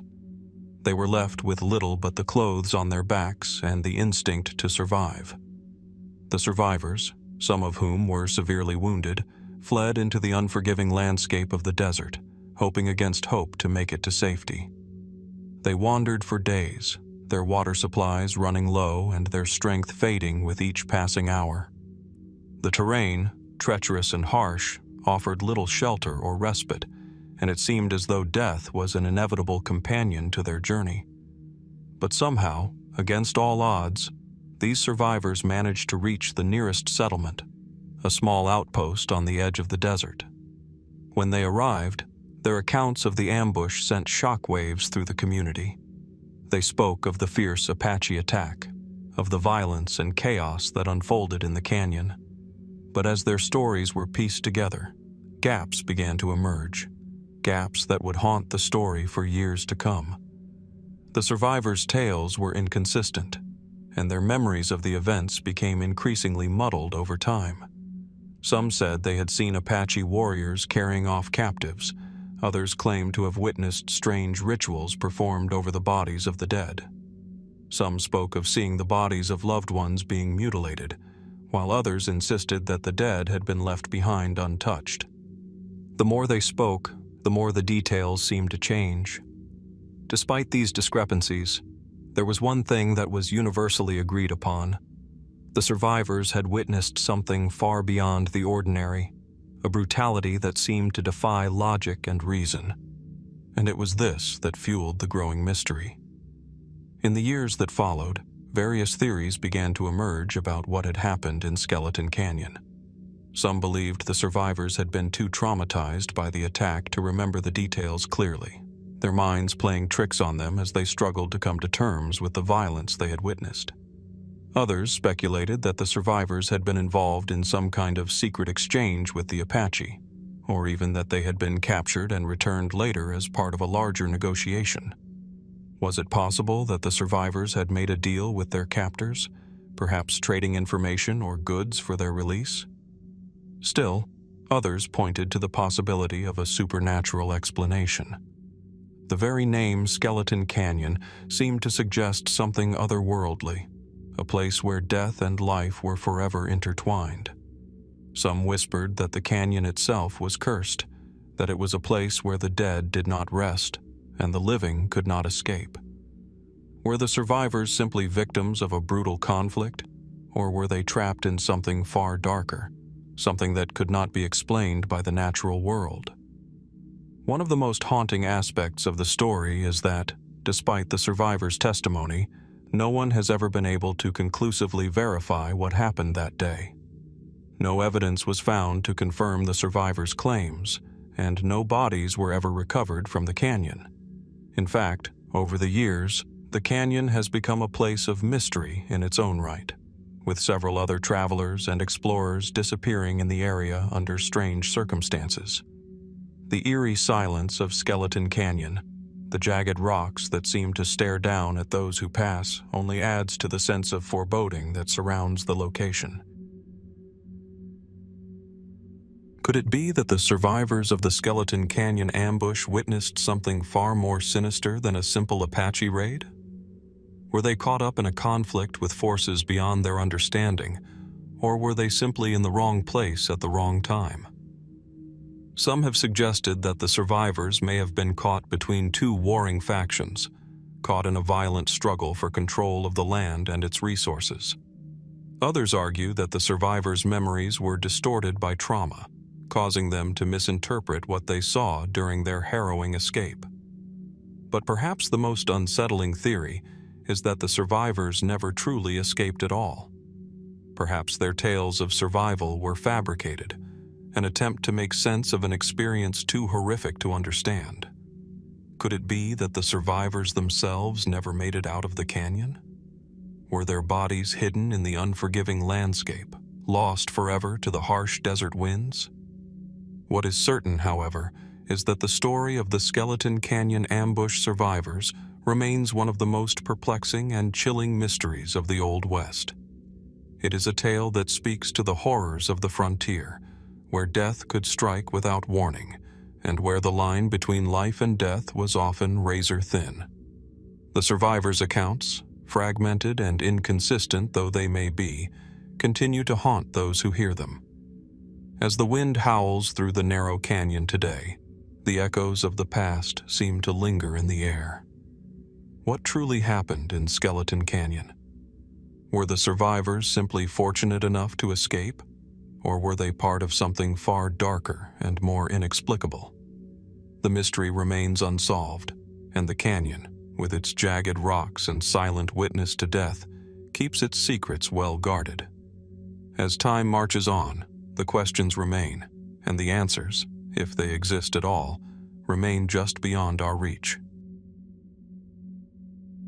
In the desolate wilderness of Nevada, nestled between jagged mountain ranges and dry, sun-scorched plains, lie the remnants of once thriving silver mines. The region, known for its striking beauty and brutal isolation, has been home to countless fortunes and tragedies. But perhaps no mystery is as haunting as the story of the haunted silver mines of Nevada, a tale that weaves together greed, death, and unexplained occurrences that continue to baffle those who venture into these forgotten depths. The mines themselves, buried deep within the rugged hills of the Virginia Range, were once a source of immense wealth. During the mid-1800s, the discovery of silver in this area sparked a rush of miners and prospectors, eager to stake their claim in what would come to be known as one of the most promising mining districts in the American West. Towns like Silver City and Gold Hill sprang up almost overnight, their populations swelling as word of the silver strike spread like wildfire. For many, the promise of silver meant not only a better life, but the possibility of untold riches. Yet, as with many booms in the Old West, prosperity was often fleeting. Though silver was extracted in vast quantities, the mines soon became notorious for their high mortality rates. Cave-ins, toxic gases, and accidents were common, and miners worked in dangerous conditions, sometimes for weeks without seeing daylight. But it wasn't just the harsh realities of mining that gave these mines their sinister reputation. There were whispers, rumors of a darker force at play. Stories began to circulate about strange occurrences within the mines themselves. Eerie sounds, sudden temperature drops, and the unsettling feeling of being watched. Those who worked in the deepest shafts spoke of unseen forces that tugged at their clothes, strange shadows moving against the flow of their lantern light, and the feeling of being followed by something unseen. Some miners even reported seeing figures, ghostly shapes, standing at the far end of the tunnels, only to vanish when they approached. A pervasive sense of dread seemed to hang over the mines, and many began to believe that the spirits of the dead miners, those who had met violent ends or whose bodies were never recovered, had never left. The most notorious of these mines is the Comstock Lode, a silver vein so rich that it became one of the most productive sources of silver in the entire United States. It's also where the stories of hauntings first gained serious traction. According to local folklore, the mine was cursed from the beginning. Some say that the curse was laid by the Native American tribes who had once lived in the region, warning that the land was sacred and should not be disturbed. Others claim that the curse came from the spirits of miners who had died in gruesome accidents, their restless souls now forever tied to the deep, unforgiving tunnels. As the decades wore on, the legends only grew. In the early 1900s, as the silver veins began to dwindle and the mines closed, a group of treasure hunters decided to revisit some of the older, less explored shafts in search of hidden silver. What they found, however, was more terrifying than any treasure. One by one, the group began to disappear. Their supplies were found abandoned near the mine entrances, their tools scattered on the ground. No trace of the men was ever found, though strange footprints were later discovered leading into the mine. The disappearances were never fully explained, and some locals whispered that the curse had claimed another group of souls. The eerie nature of the mines didn't end with the mysterious disappearances. During the 1920s, several miners working in the Virginia Range were found dead under bizarre circumstances. Some were discovered with expressions of absolute terror frozen on their faces, as if they had died in the middle of a great fright. Others appeared to have collapsed suddenly, their bodies showing no signs of struggle. Despite efforts to explain these deaths as accidents or due to health issues, many believed that something far more sinister was at play.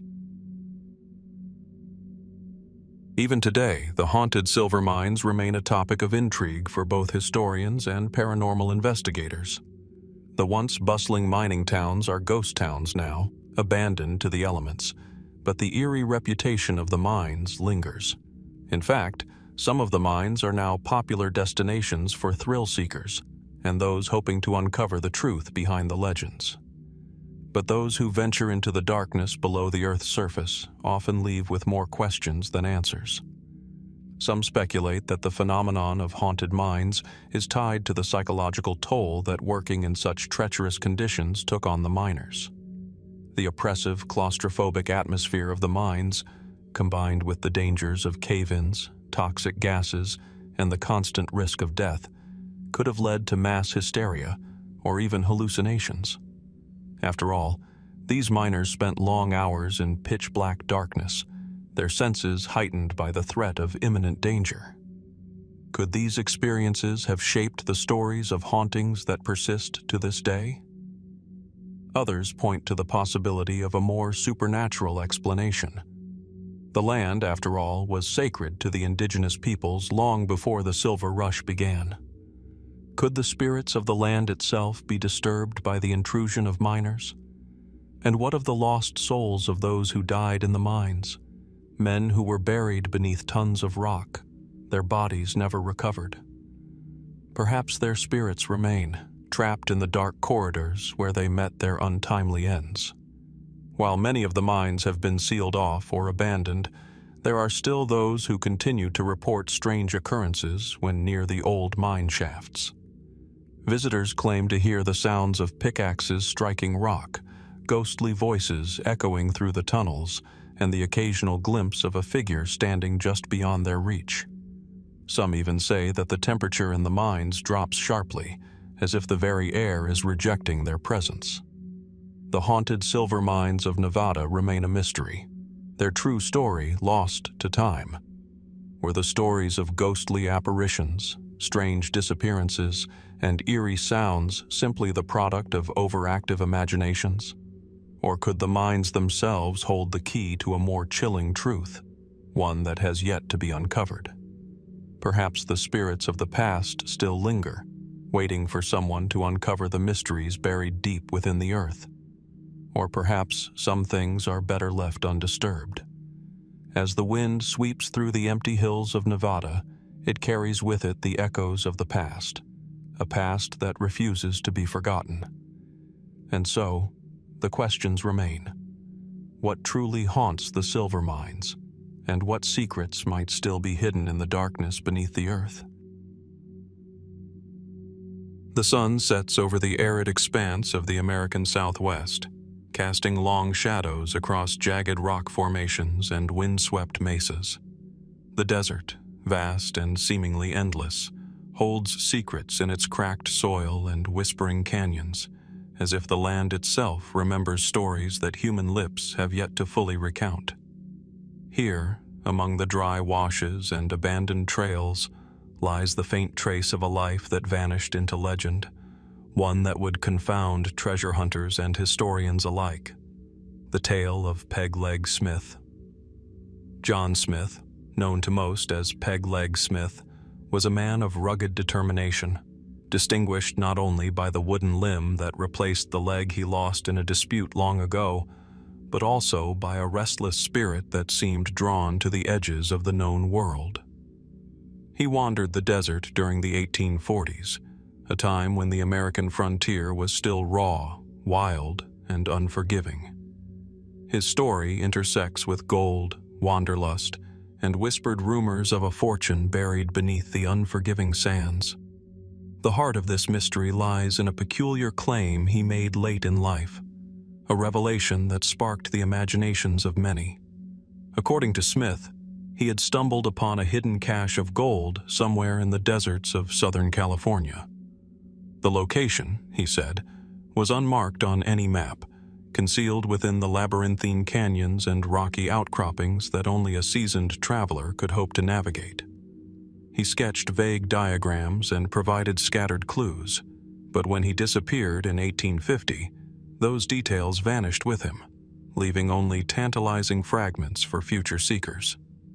Historical records confirm Smith's presence in California during the gold rush, documenting his travels through Los Angeles, San Bernardino, and other frontier settlements.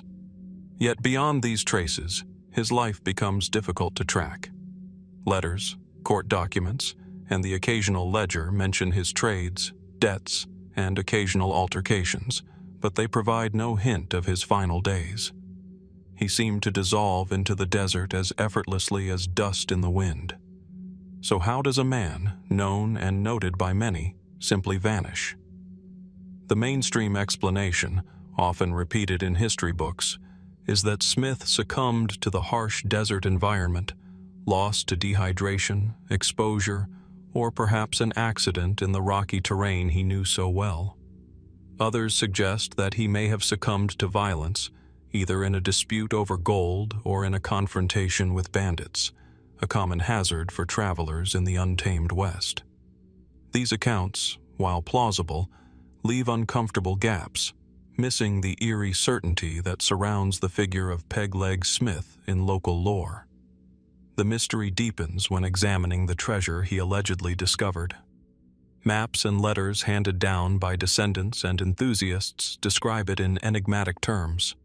A canyon of glimmering rock, gold hidden under the watch of the stone faces. References so cryptic they have fueled generations of searches.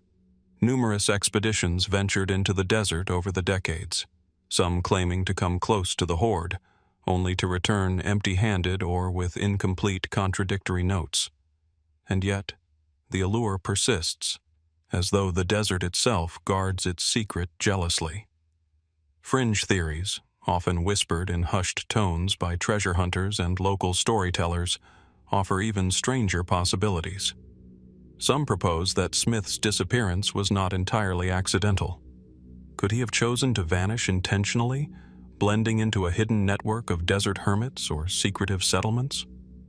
There are scattered accounts of mysterious figures wandering the desert around that time, often described as gaunt, sun-scorched men with knowledge of secret springs and hidden passes.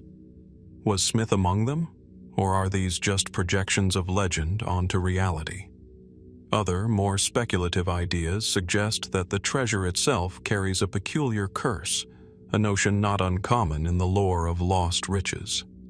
Could Smith have discovered something that went beyond mere wealth, a hoard tied to indigenous knowledge, Spanish colonial secrets, or even artifacts whose significance has long been lost to history?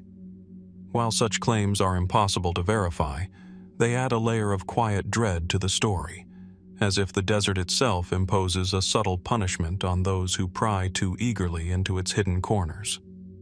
Archaeological interest in the area is sparse, in part because the shifting sands, erosion, and human activity over nearly 2 centuries have made any physical trace almost impossible to verify. Yet the desert continues to offer fragments, rusted tools, weathered coins, and occasional personal effects that fuel speculation. Could one of these scattered remnants be linked to Peg-Leg Smith, a final breadcrumb hinting at the path he took?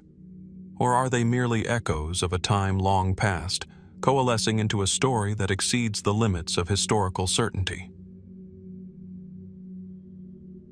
The absence of definitive evidence invites contemplation. Historians, armchair investigators, and local storytellers alike wrestle with the same question. Was Peg-Leg Smith simply a man overwhelmed by the harshness of the frontier, or did he vanish intentionally, leaving behind a riddle encoded in the desert itself? Every canyon and dry wash becomes a potential site of revelation, and every unverified tale a whisper that the story is unfinished. Perhaps the most haunting aspect of the mystery is how it lingers in the collective imagination, refusing closure. It reminds us that even in the age of documentation and records, some human experiences elude capture. What we know of Smith's life is framed by facts, yet the gaps, the moments unaccounted for, the gold never recovered, the whispers in the wind, are what allow his story to persist, quietly challenging our assumptions about history, fortune, and fate. And so, the desert stretches on, timeless and indifferent, holding within it the final chapter of Peg-Leg Smith's life. Did he find his treasure and disappear to live quietly in some forgotten canyon, or did the desert claim him in a moment of tragic misfortune? The truth remains just out of reach, concealed behind shifting sands and the passage of years. As the sun dips below the horizon and the shadows grow long, one cannot help but wonder, what secrets are still buried there, waiting for the curious and the determined to discover or to be lost themselves? As the desert winds whisper across the jagged cliffs of southeastern Utah, one can almost feel the echoes of a time when lawlessness carved its own settlements into the stone. Robber's Roost, a name that conjures images of hidden outlaws and shadowed canyons, lies shrouded in a haze of legend and uncertainty. The land here is harsh and unyielding. Towering mesas, narrow gorges, and labyrinthine rock formations create natural fortresses that have long repelled those unprepared for its unforgiving terrain. Even today, the silence that fills the canyons carries a weight, as though the earth itself remembers the deeds and disappearances that unfolded here. In the late 19th century, Robber's Roost became synonymous with outlaw activity in the American West. Its isolation made it an ideal refuge for those who skirted the law. Cattle rustlers, bank robbers, and other fugitives found shelter among its hidden passages. The most notorious of these were Butch Cassidy's Wild Bunch, whose exploits have been immortalized in folklore and film. But the town's story extends beyond the headlines of criminal fame. It is a place where the line between historical fact and speculation blurs, and where the landscape itself seems to conspire in secrecy. Today, only faint traces of the settlement remain. Weathered stone walls, crumbling foundations, and the occasional rusted artifact are all that hint at the bustling activity that once thrived here. Maps from the period show little more than rough sketches, emphasizing its remoteness and the challenges it posed to law enforcement. Travelers and historians who venture into the region often describe a sense of disorientation. The canyons twist and fold in ways that make it nearly impossible to maintain a clear sense of direction, and echoes of the past seem to linger, as though the walls themselves are whispering stories that cannot be fully captured. Contemporary accounts describe Robber's Roost as both a town and a fortress. Outlaws would move with careful precision, using natural ledges and hidden paths to elude capture. Supplies were cached in concealed locations, and signals, often simple but ingenious, were employed to warn of approaching danger. The ingenuity of its inhabitants, however, does not entirely account for the enduring mystery. Over the decades, countless searches have attempted to locate all of its hidden chambers and tunnels, yet much remains undiscovered. What might lie behind a collapsed wall, beneath a sand-covered floor, or hidden within an overgrown wash? Mainstream historians argue that Robber's Roost eventually declined due to law enforcement pressure and the expansion of nearby settlements. The outlaws either moved on, were captured, or simply disappeared into the broader currents of the West. Yet, the records are patchy.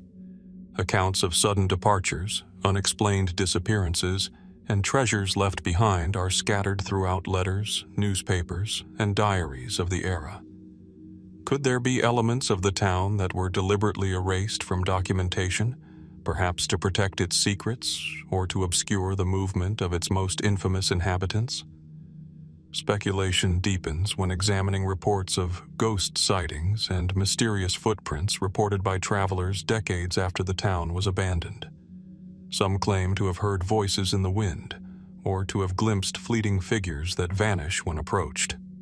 While skeptics dismiss these as natural phenomena, echoes, shifting shadows, or overactive imaginations, the persistence of these stories suggests a cultural memory embedded in the landscape, one that refuses to be ignored. Theories abound regarding the treasures said to be hidden within Robbers' Roost. Some suggest caches of stolen gold, jewelry, and valuables that were never recovered, tucked away in crevices known only to those who lived there. Others propose that these stories are symbolic rather than literal, representing the broader idea of the West as a place of opportunity and danger, a canvas for both ambition and moral ambiguity. Fringe accounts, however, go further, hinting at secret networks of tunnels stretching beyond the visible town, concealing not only loot, but perhaps even evidence of deals and alliances between outlaw gangs that shaped the region's history in subtle, undocumented ways. Archaeological investigation is limited, and for good reason. The terrain is treacherous, and much of it is protected as part of public lands, limiting intrusive excavation. Those who study the area rely heavily on aerial surveys, historical maps, and the painstaking cataloging of surface artifacts. Even these efforts reveal tantalizing hints without providing definitive answers. A scatter of 19th century bullets, a rusted horseshoe, a fragment of pottery, all echoes of lives once lived but now only partially understood. Perhaps the most compelling aspect of Robbers' Roost is the sense that it resists closure. Unlike towns that fade gradually into memory, it clings stubbornly to its secrets, as if the land itself insists on guarding the stories of those who dared to inhabit it. Every canyon turn, every hidden nook invites the imagination to speculate. Did the outlaws leave behind hidden chambers full of unclaimed treasures? Did some figures vanish entirely into the wilderness, never to be seen again? And if so, what truths lie buried in the folds of these desolate landscapes, waiting for discovery, or perhaps deliberately concealed by time and circumstance? As the afternoon light wanes and shadows stretch across the canyon floor, one is left with an unsettling awareness. Robbers' Roost is more than a place. It is a puzzle, a whispering relic of an era when law and lawlessness intertwined, and when survival depended as much on cunning and secrecy as on courage. The town remains elusive, its full story incomplete, beckoning the curious, the patient, and the brave to explore further. What has survived in the silent crevices of the desert, and what has been irrevocably lost to time? The question lingers, unanswered, as the desert wind continues its tireless song, carrying the memory of a town that may never fully reveal itself. The wind cuts across the high plains of Wyoming with a sharp, unrelenting edge, rustling the sparse grass and carrying the distant echoes of a time when the frontier was still raw, wild, and unforgiving. Here, amid the rolling hills and isolated ranch lands, the name Tom Horn still stirs unease, a man whose life was defined by skill, violence, and a reputation that traversed the fine line between heroism and infamy. To walk these lands today is to step into the shadows of a story that seems almost too dramatic for history, yet remains rooted in meticulous records and eyewitness accounts. Tom Horn was born in 1860, a man shaped by the frontier itself. He wore many identities: scout, soldier, cowboy, lawman, and ultimately, a hired gun whose reputation preceded him. Horn's expertise with firearms and his uncanny ability to track both animals and people earned him the trust of ranchers and the suspicion of all who stood in his way. By the early 1900s, he had become a figure of legend and fear, a man whose life seemed intimately entwined with the relentless, unforgiving West he called home. The central mystery lies in Horn's final days and the circumstances of his death. Official records state that he was executed by hanging in 1903, convicted for the murder of Willie Nickel, a 14-year-old boy from a Wyoming ranching family. The evidence against him, however, is far from conclusive. Horn had an extensive network of associates, a long history of involvement in violent disputes, and enemies who may have had motives to see him fall. Witness testimony was inconsistent, confessions were disputed, and forensic techniques of the time were rudimentary at best. Even historians today debate whether Horn was truly guilty or merely a scapegoat for the tensions that permeated the region. The location of his execution, a small, sparsely populated Wyoming town, was chosen for its practicality rather than symbolism. Yet even here, the setting seems to echo with irony.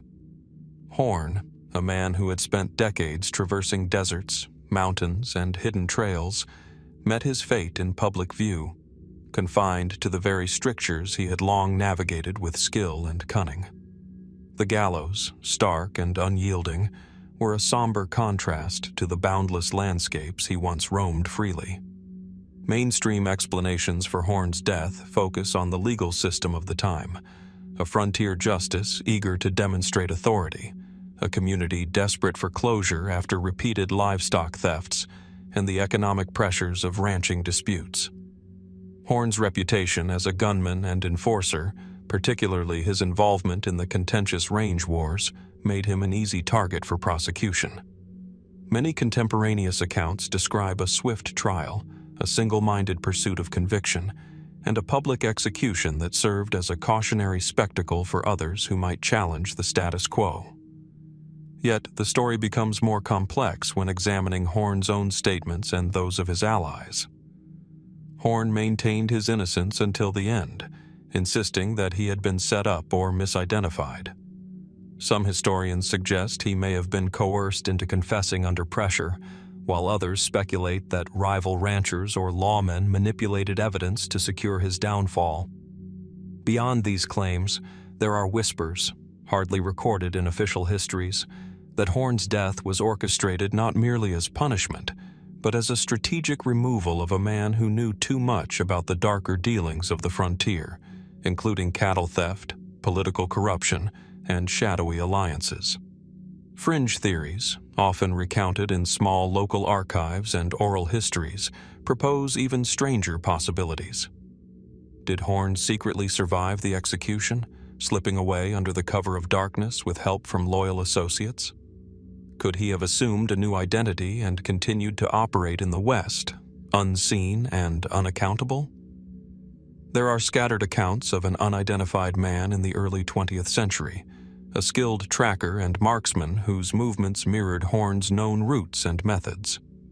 While impossible to confirm, these tales fuel speculation, hinting at a life that might have defied even the hangman's rope. Artifacts connected to Horn, letters, firearms, and personal effects, offer tantalizing glimpses but few answers. Each object carries a story of the frontier's brutality and the complexity of justice in a land where law was often as elusive as the men who defied it. For those who study his life, every detail becomes a potential clue, every anecdote a fragment of a puzzle that refuses to fit neatly together. Perhaps the most haunting aspect of Tom Horn's story is the ambiguity that surrounds it. He was a man of unparalleled skill and intelligence, yet he fell victim to forces that may have been as much social and political as legal. His death raises questions about morality, justice, and the nature of truth in a time and place where the lines between right and wrong were constantly blurred. Was Horn a murderer, a scapegoat, or something in between?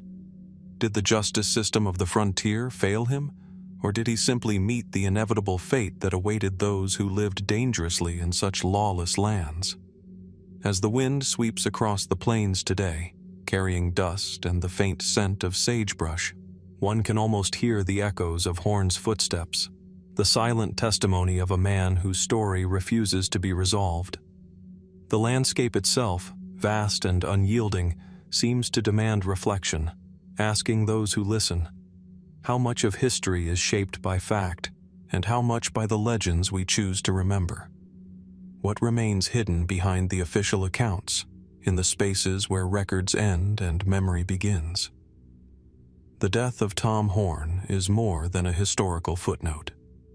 It is a question that lingers in the empty canyons and rolling plains, an invitation to consider the limits of justice, the persistence of myth, and the secrets that the West may still guard, quietly, patiently, waiting for those who dare to seek the truth.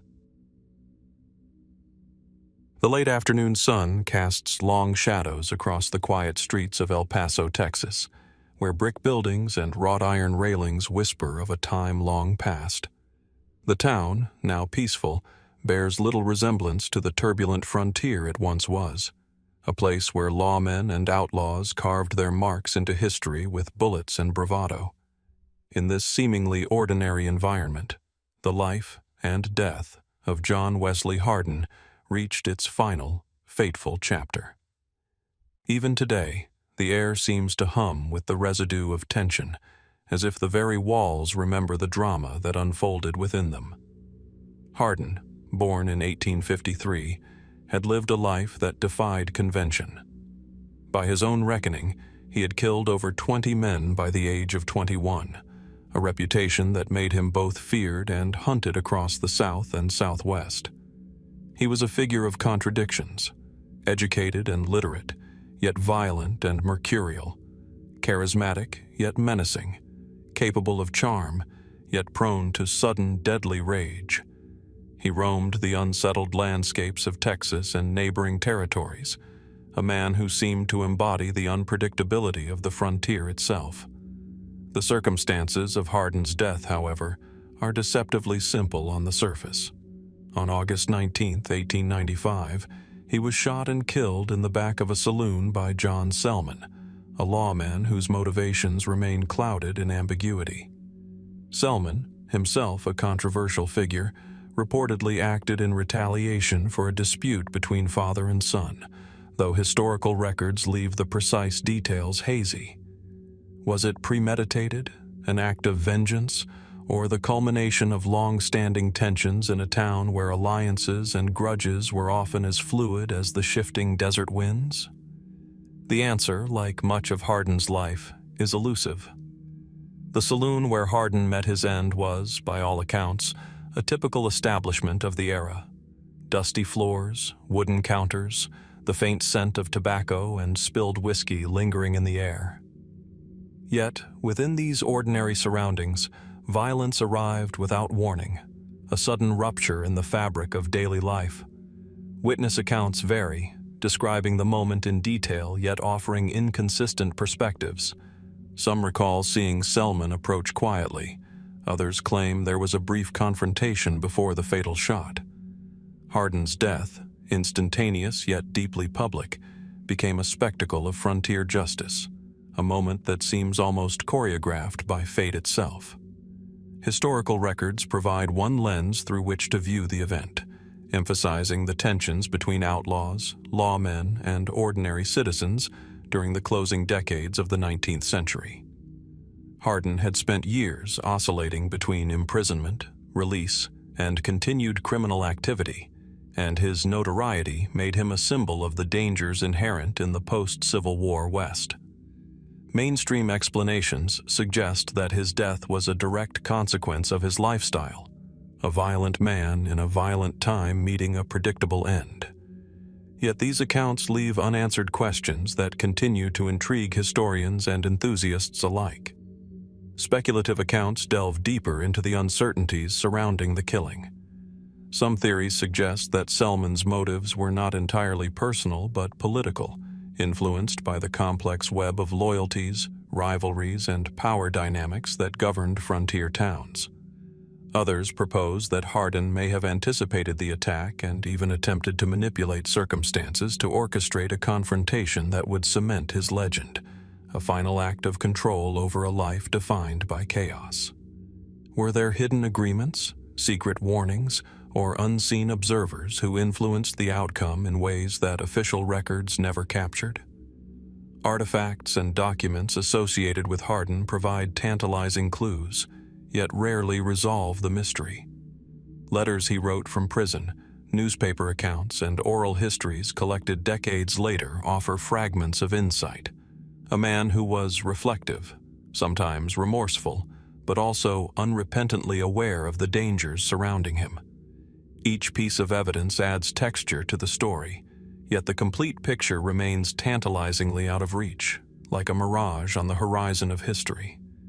Some fringe theories even suggest that Hardin's death might not have been entirely conclusive. Could he have survived the initial gunshot, slipping away under the cover of chaos, and assumed a hidden identity elsewhere? While there is little concrete evidence to support such claims, the persistence of these narratives points to the way Hardin's story has transcended simple historical documentation, entering the realm of folklore and legend. The possibility, however remote, underscores the uncertainty that has always clung to his life and death. Perhaps the most striking aspect of Hardin's demise is its embodiment of the paradoxes that defined the Wild West: the coexistence of law and lawlessness, the fragility of human life, and the unpredictable intersections of chance, skill, and vengeance. His death invites reflection not only on the man himself, but on the environment that shaped him. The raw landscapes, the shifting social order, and the unrelenting pressures of survival and reputation. As the sun sinks behind the distant hills of El Paso, the streets grow quiet once again. Yet, the echoes of Hardin's final moments linger in the imagination, inviting contemplation. How much of what we know is shaped by the records of the time, and how much by the stories that grew around him in the years that followed? Was John Wesley Hardin merely the victim of a violent life meeting a violent end? Or does the truth contain subtler, more intricate threads, woven into the fabric of frontier society? The death of John Wesley Hardin, like the mysteries of the desert and canyons before him, remains a story unfinished. It is a question suspended in time, a reminder that even in recorded history, some truths slip between the cracks, leaving behind shadows, whispers, and the persistent sense that the West still guards its secrets, waiting for those who dare to wonder what might yet be hidden. The waters off the coast of Long Island, New York, stretch out in endless shades of gray and silver, shifting with the mood of the sky. Waves lap rhythmically against the hulls of anchored ships, carrying both the scent of salt and the faint echo of 1,000 untold stories. It was here, in the cold morning of October 3, 1920, that Albert D. Jewell, a skilled and respected Coast Guard officer, vanished, leaving behind a mystery that would confound authorities and haunt maritime history for decades.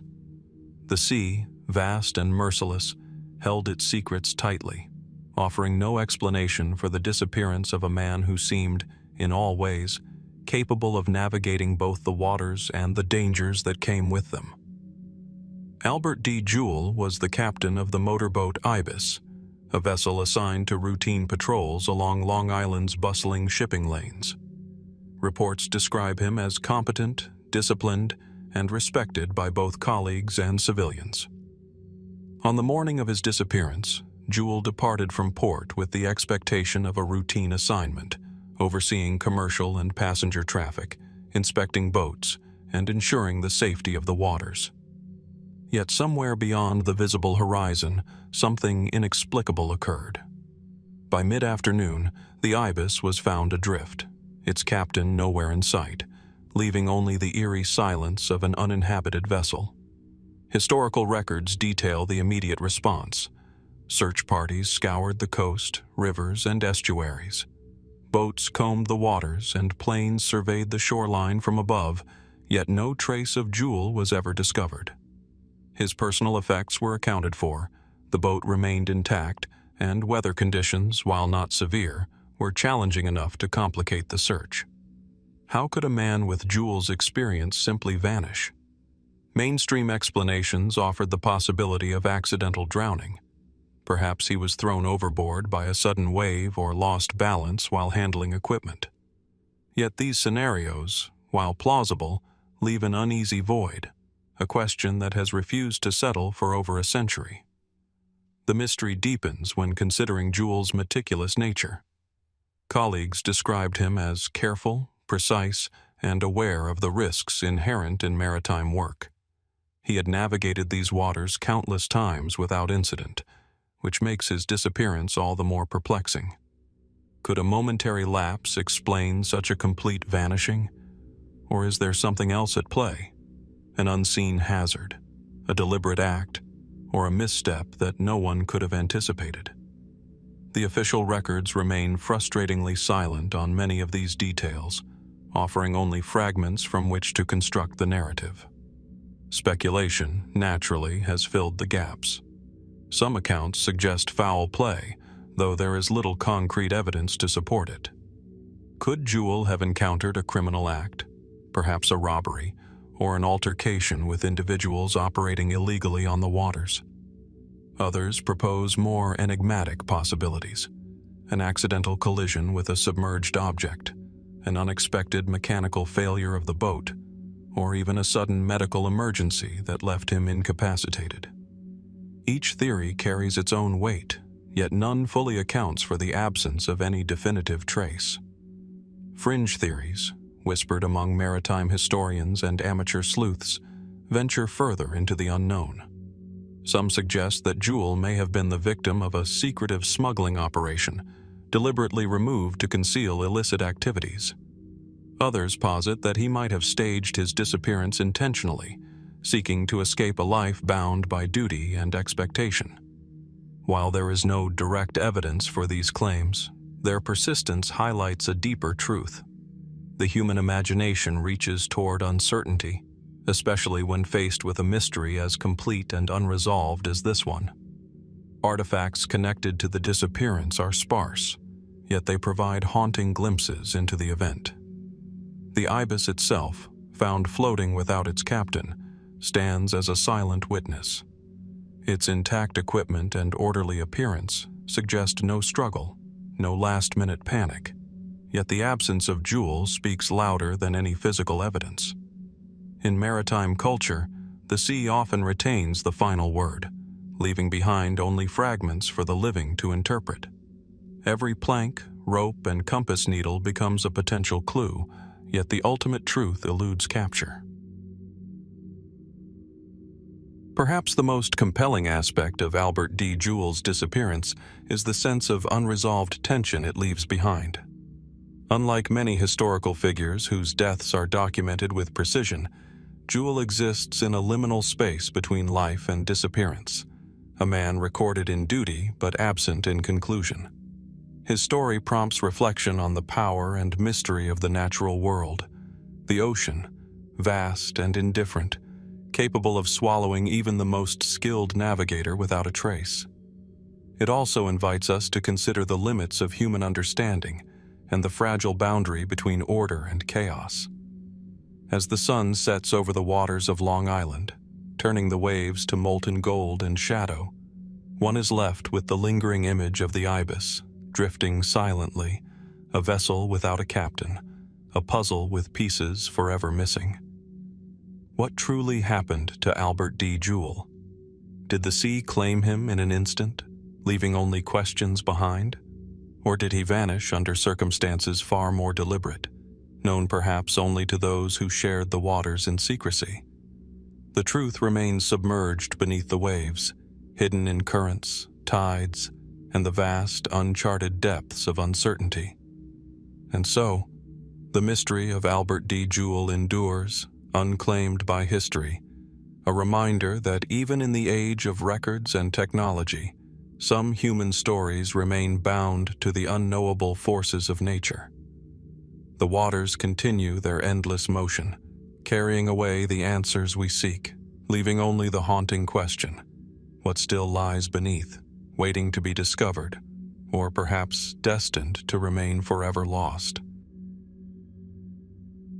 The wind cuts across the open plains of New Mexico, carrying with it the scent of sagebrush and dry earth, whispering through the skeletal remains of wooden posts that once marked the outskirts of a lawless town.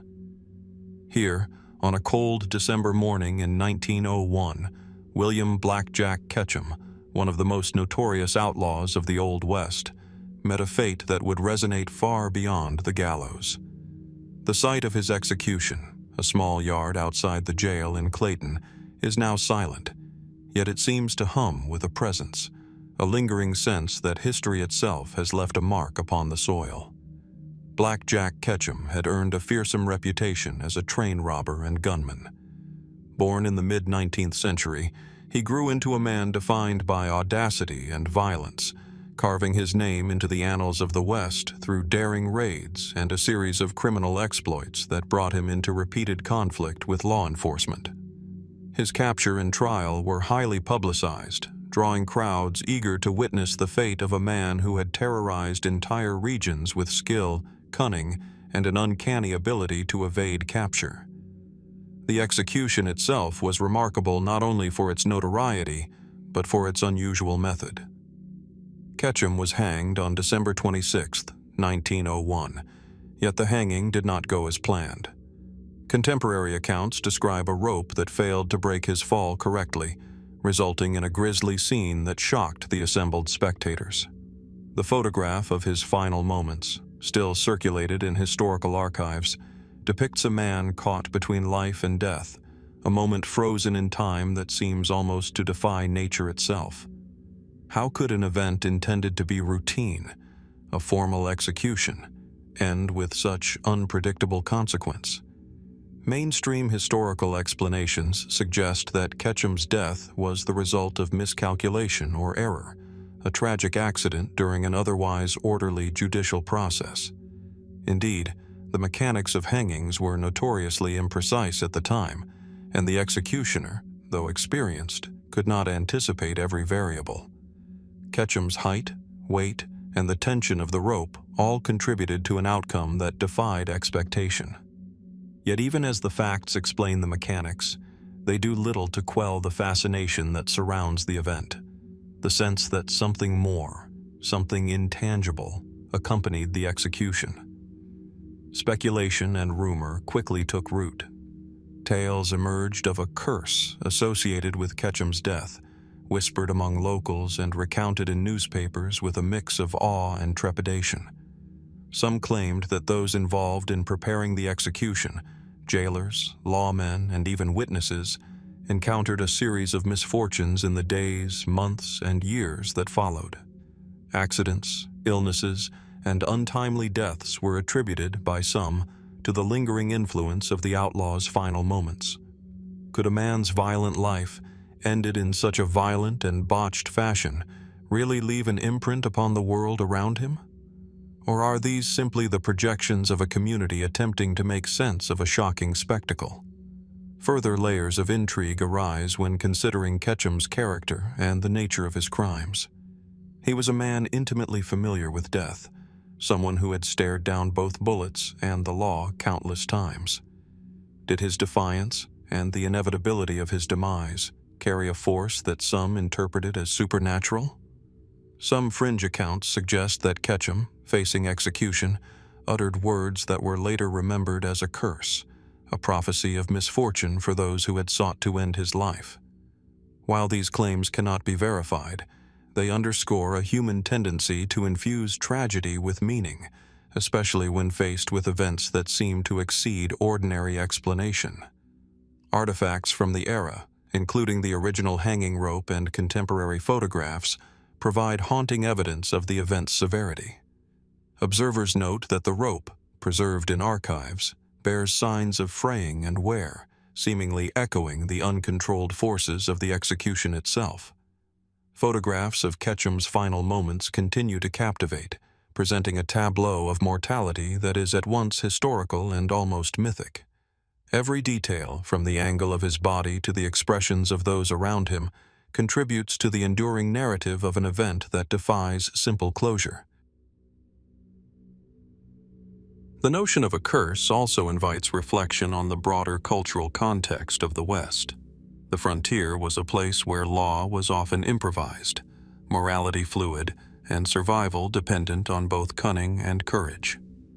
In this environment, stories of vengeance, justice, and supernatural retribution were common. Ketchum's death, particularly in its botched and visually shocking form, fits into a tradition of frontier narratives in which the boundary between natural consequence and moral reckoning is blurred. Perhaps the fascination with curses reflects not an actual supernatural force, but the human need to grapple with acts of violence and the unpredictable consequences that follow. Even today, the location of Ketchum's execution retains an unsettling presence. Visitors to the site report an inexplicable heaviness, a sense of being watched, or a lingering unease that defies rational explanation. Whether these sensations arise from historical memory, imagination, or something else entirely, they echo the enduring mystery of Black Jack Ketchum, a man who challenged the law, lived by his own rules, and died in a manner that left both fear and fascination in its wake.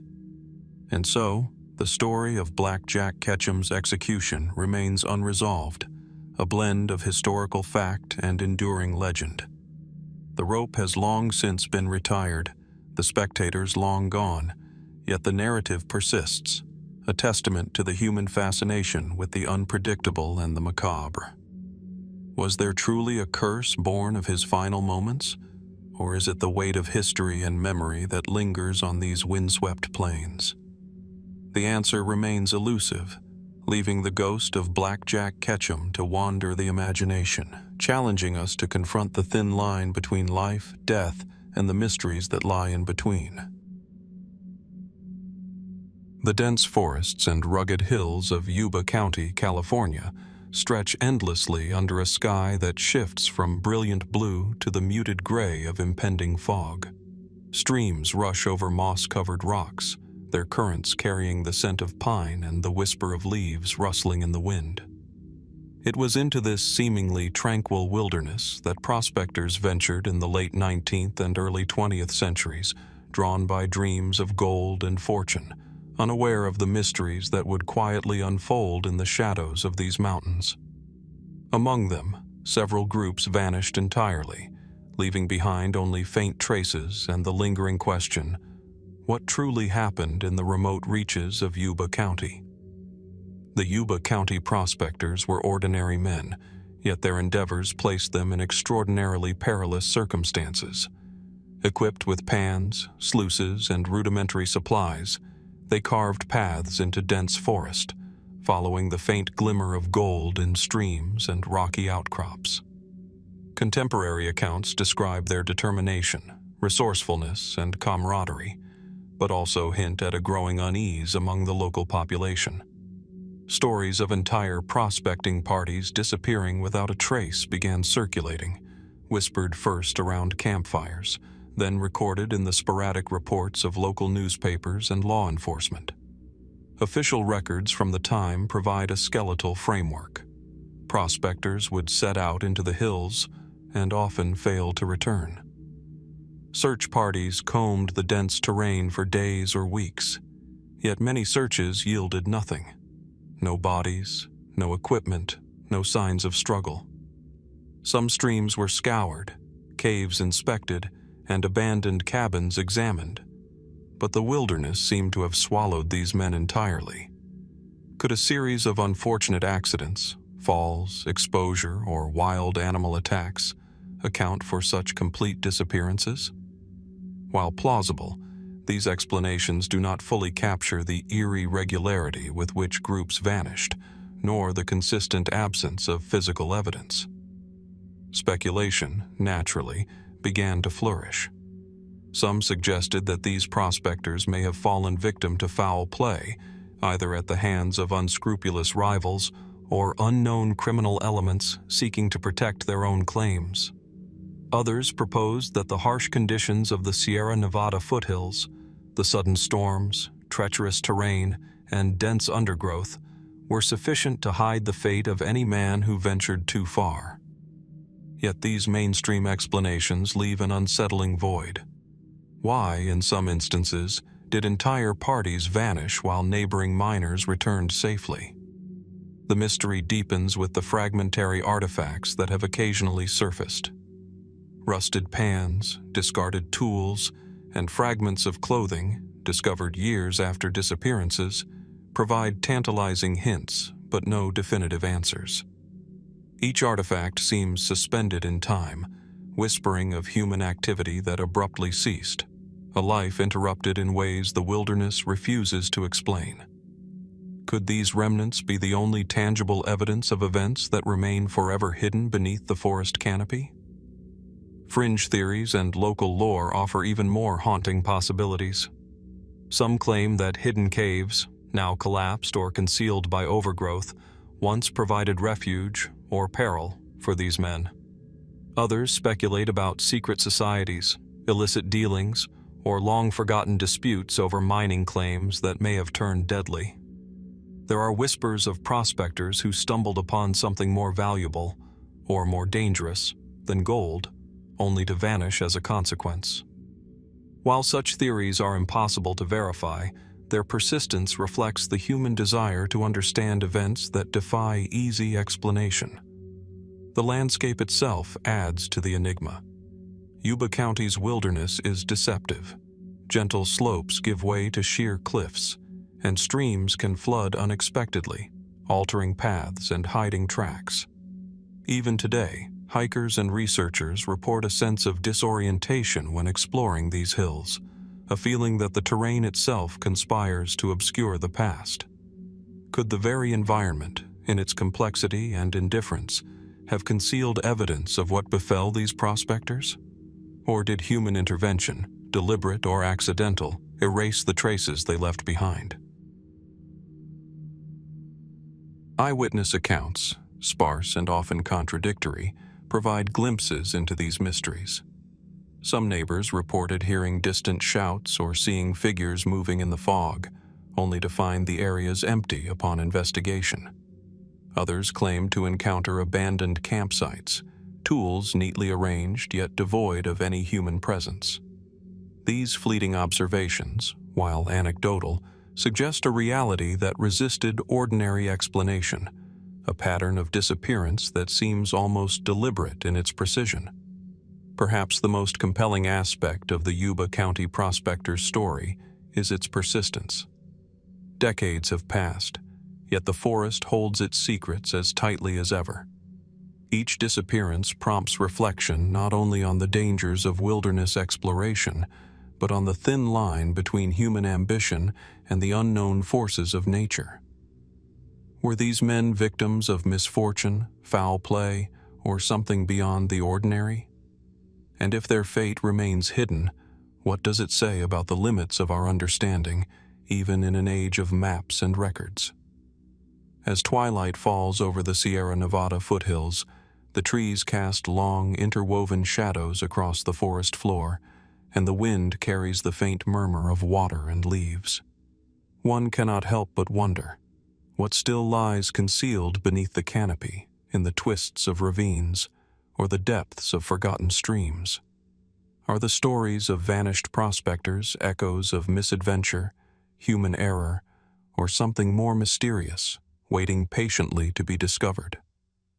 The disappearance of the Yuba County prospectors endures, unresolved and haunting, a reminder that even in well-traveled lands, there are corners of the world that remain stubbornly secret. The forests and hills hold their stories close, whispering them only to those willing to listen, leaving the rest of us with a single, unnerving question. What remains hidden in the wilderness, and will we ever know what truly happened to those who entered and never returned? The arid, rugged landscapes of the southern New Mexico deserts stretch as far as the eye can see, where jagged peaks rise abruptly from parched plains and narrow canyons carve shadows that seem almost to move with the wind. Among these unforgiving terrains, history whispers of a treasure hidden by a man whose name has become legend: Victorio, the famed Apache leader and strategist. Here, in this desolate yet hauntingly beautiful region, the story of his lost treasure begins, a tale as much about cunning and survival as it is about gold and silver, an enduring mystery that has captivated explorers, historians, and dreamers for over a century. Victorio, born in 1825, was a leader of the Chiricahua Apache, renowned for his military skill, resilience, and unyielding commitment to his people. He resisted encroachment by settlers and the U.S. military during a time when the West was being carved from the land by lawmen, soldiers, and fortune-seekers alike. His campaigns were marked by ingenuity and audacity, earning him both fear and respect across the borderlands of New Mexico, Texas, and northern Mexico. Victorio was a man who understood not only the terrain, but the value of secrecy, and it is this mastery of concealment that forms the heart of the legend surrounding his treasure. Historical accounts suggest that Victorio accumulated a significant hoard of gold, silver, and other valuables during raids and skirmishes. As he and his followers faced relentless pursuit, it is said that he hid this treasure in remote and inaccessible locations, deep within canyons, behind cliff faces, or buried beneath the shifting sands of the desert. These sites were chosen not only for their natural defensibility, but for their obscurity, blending seamlessly with the environment. How, some ask, could a treasure so sought after remain untouched for generations? Could the genius of Victorio's strategies have outwitted all who came after, or does the desert itself guard the secret, refusing to surrender its prize to those who wander its expanse? Mainstream historical interpretations focus on practical explanations. Victorio's treasure may have been scattered, lost, or even recovered in secret by members of his band. The tumultuous nature of the Apache Wars, combined with the harsh environment, could have easily led to misplacement or permanent concealment. Yet these explanations, while reasonable, fail to quell the fascination and speculation that have grown over decades. Maps drawn from oral histories, clues from local folklore, and fragmented reports hint at treasure caches that remain elusive, each one a tantalizing possibility, yet frustratingly out of reach. Speculation runs deeper, fueled by stories passed down through generations. Some claim that the treasure was hidden in a labyrinthine canyon, marked only by cryptic symbols and natural landmarks that vanish with the seasons. Others suggest that the treasure was deliberately dispersed across multiple sites to prevent discovery by enemies. Fringe theories even propose that Victorio, anticipating the inevitable end of his campaign, created traps or misdirections designed to ensure that only the most observant or the most determined could ever locate it. Could a leader so skilled in warfare also have engineered a puzzle that has resisted discovery for over a century? Artifacts, sparse and fragmentary, provide glimpses into the enduring mystery. Pieces of silver, old coins, and tools associated with the Apache period have surfaced, though their connection to Victorio's treasure is often circumstantial. Each artifact sparks questions rather than answers. Were these remnants left intentionally to mislead pursuers, or are they merely the scattered traces of a past life disrupted by conflict? Every clue deepens the sense that the desert itself is a character in this story, as if it conspires to protect the legacy of a man who lived and fought on its terms. The terrain adds another layer of intrigue. The southern New Mexico desert is treacherous, with sudden storms, hidden ravines, and temperatures that swing from freezing nights to scorching days. Even today, explorers recount disorientation and frustration when traversing these canyons, often retracing steps they swear they had mapped correctly. Could the very landscape, in its complexity and indifference, be the ultimate guardian of Victorio's treasure? Or might the desert have already claimed it, swallowed by the sands, its glittering promise reduced to memory and rumor? Eyewitness accounts and oral histories suggest moments of near discovery. Tales tell of miners, ranchers, and treasure hunters who stumbled upon possible caches, only to find the sites empty or the clues misleading. Some describe eerie signs, scratches in rock, unnatural piles of stones, or faint footprints, vanishing when approached too closely. These fleeting observations suggest a narrative in which the desert, history, and human ingenuity intertwine, leaving the ultimate resolution forever out of reach. Perhaps the most compelling aspect of the story is the interplay between legend and history. Victorio's treasure is not simply gold or silver, it is a symbol of resistance, strategy, and survival, a story that speaks to the human imagination. Every expedition, every speculation, every map drawn in pursuit of it becomes a testament to the enduring power of mystery. The treasure may never be found, yet it continues to inspire wonder, reflection, and the timeless question of what lies hidden just beyond our sight. As the sun dips below the horizon, painting the desert with shades of gold and crimson, one is left with the sense that the canyons themselves are keeping secrets, patient and enduring.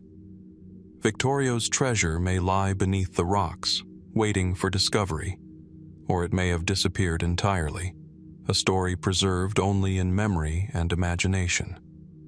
The legend endures, inviting us to ponder how much of history is tangible, and how much exists only in the shadows of what we cannot reach. The lost treasure of Victorio remains, elusive and haunting, a reminder that the West is full of secrets, some hidden in plain sight, some buried by time, and some perhaps never meant to be found.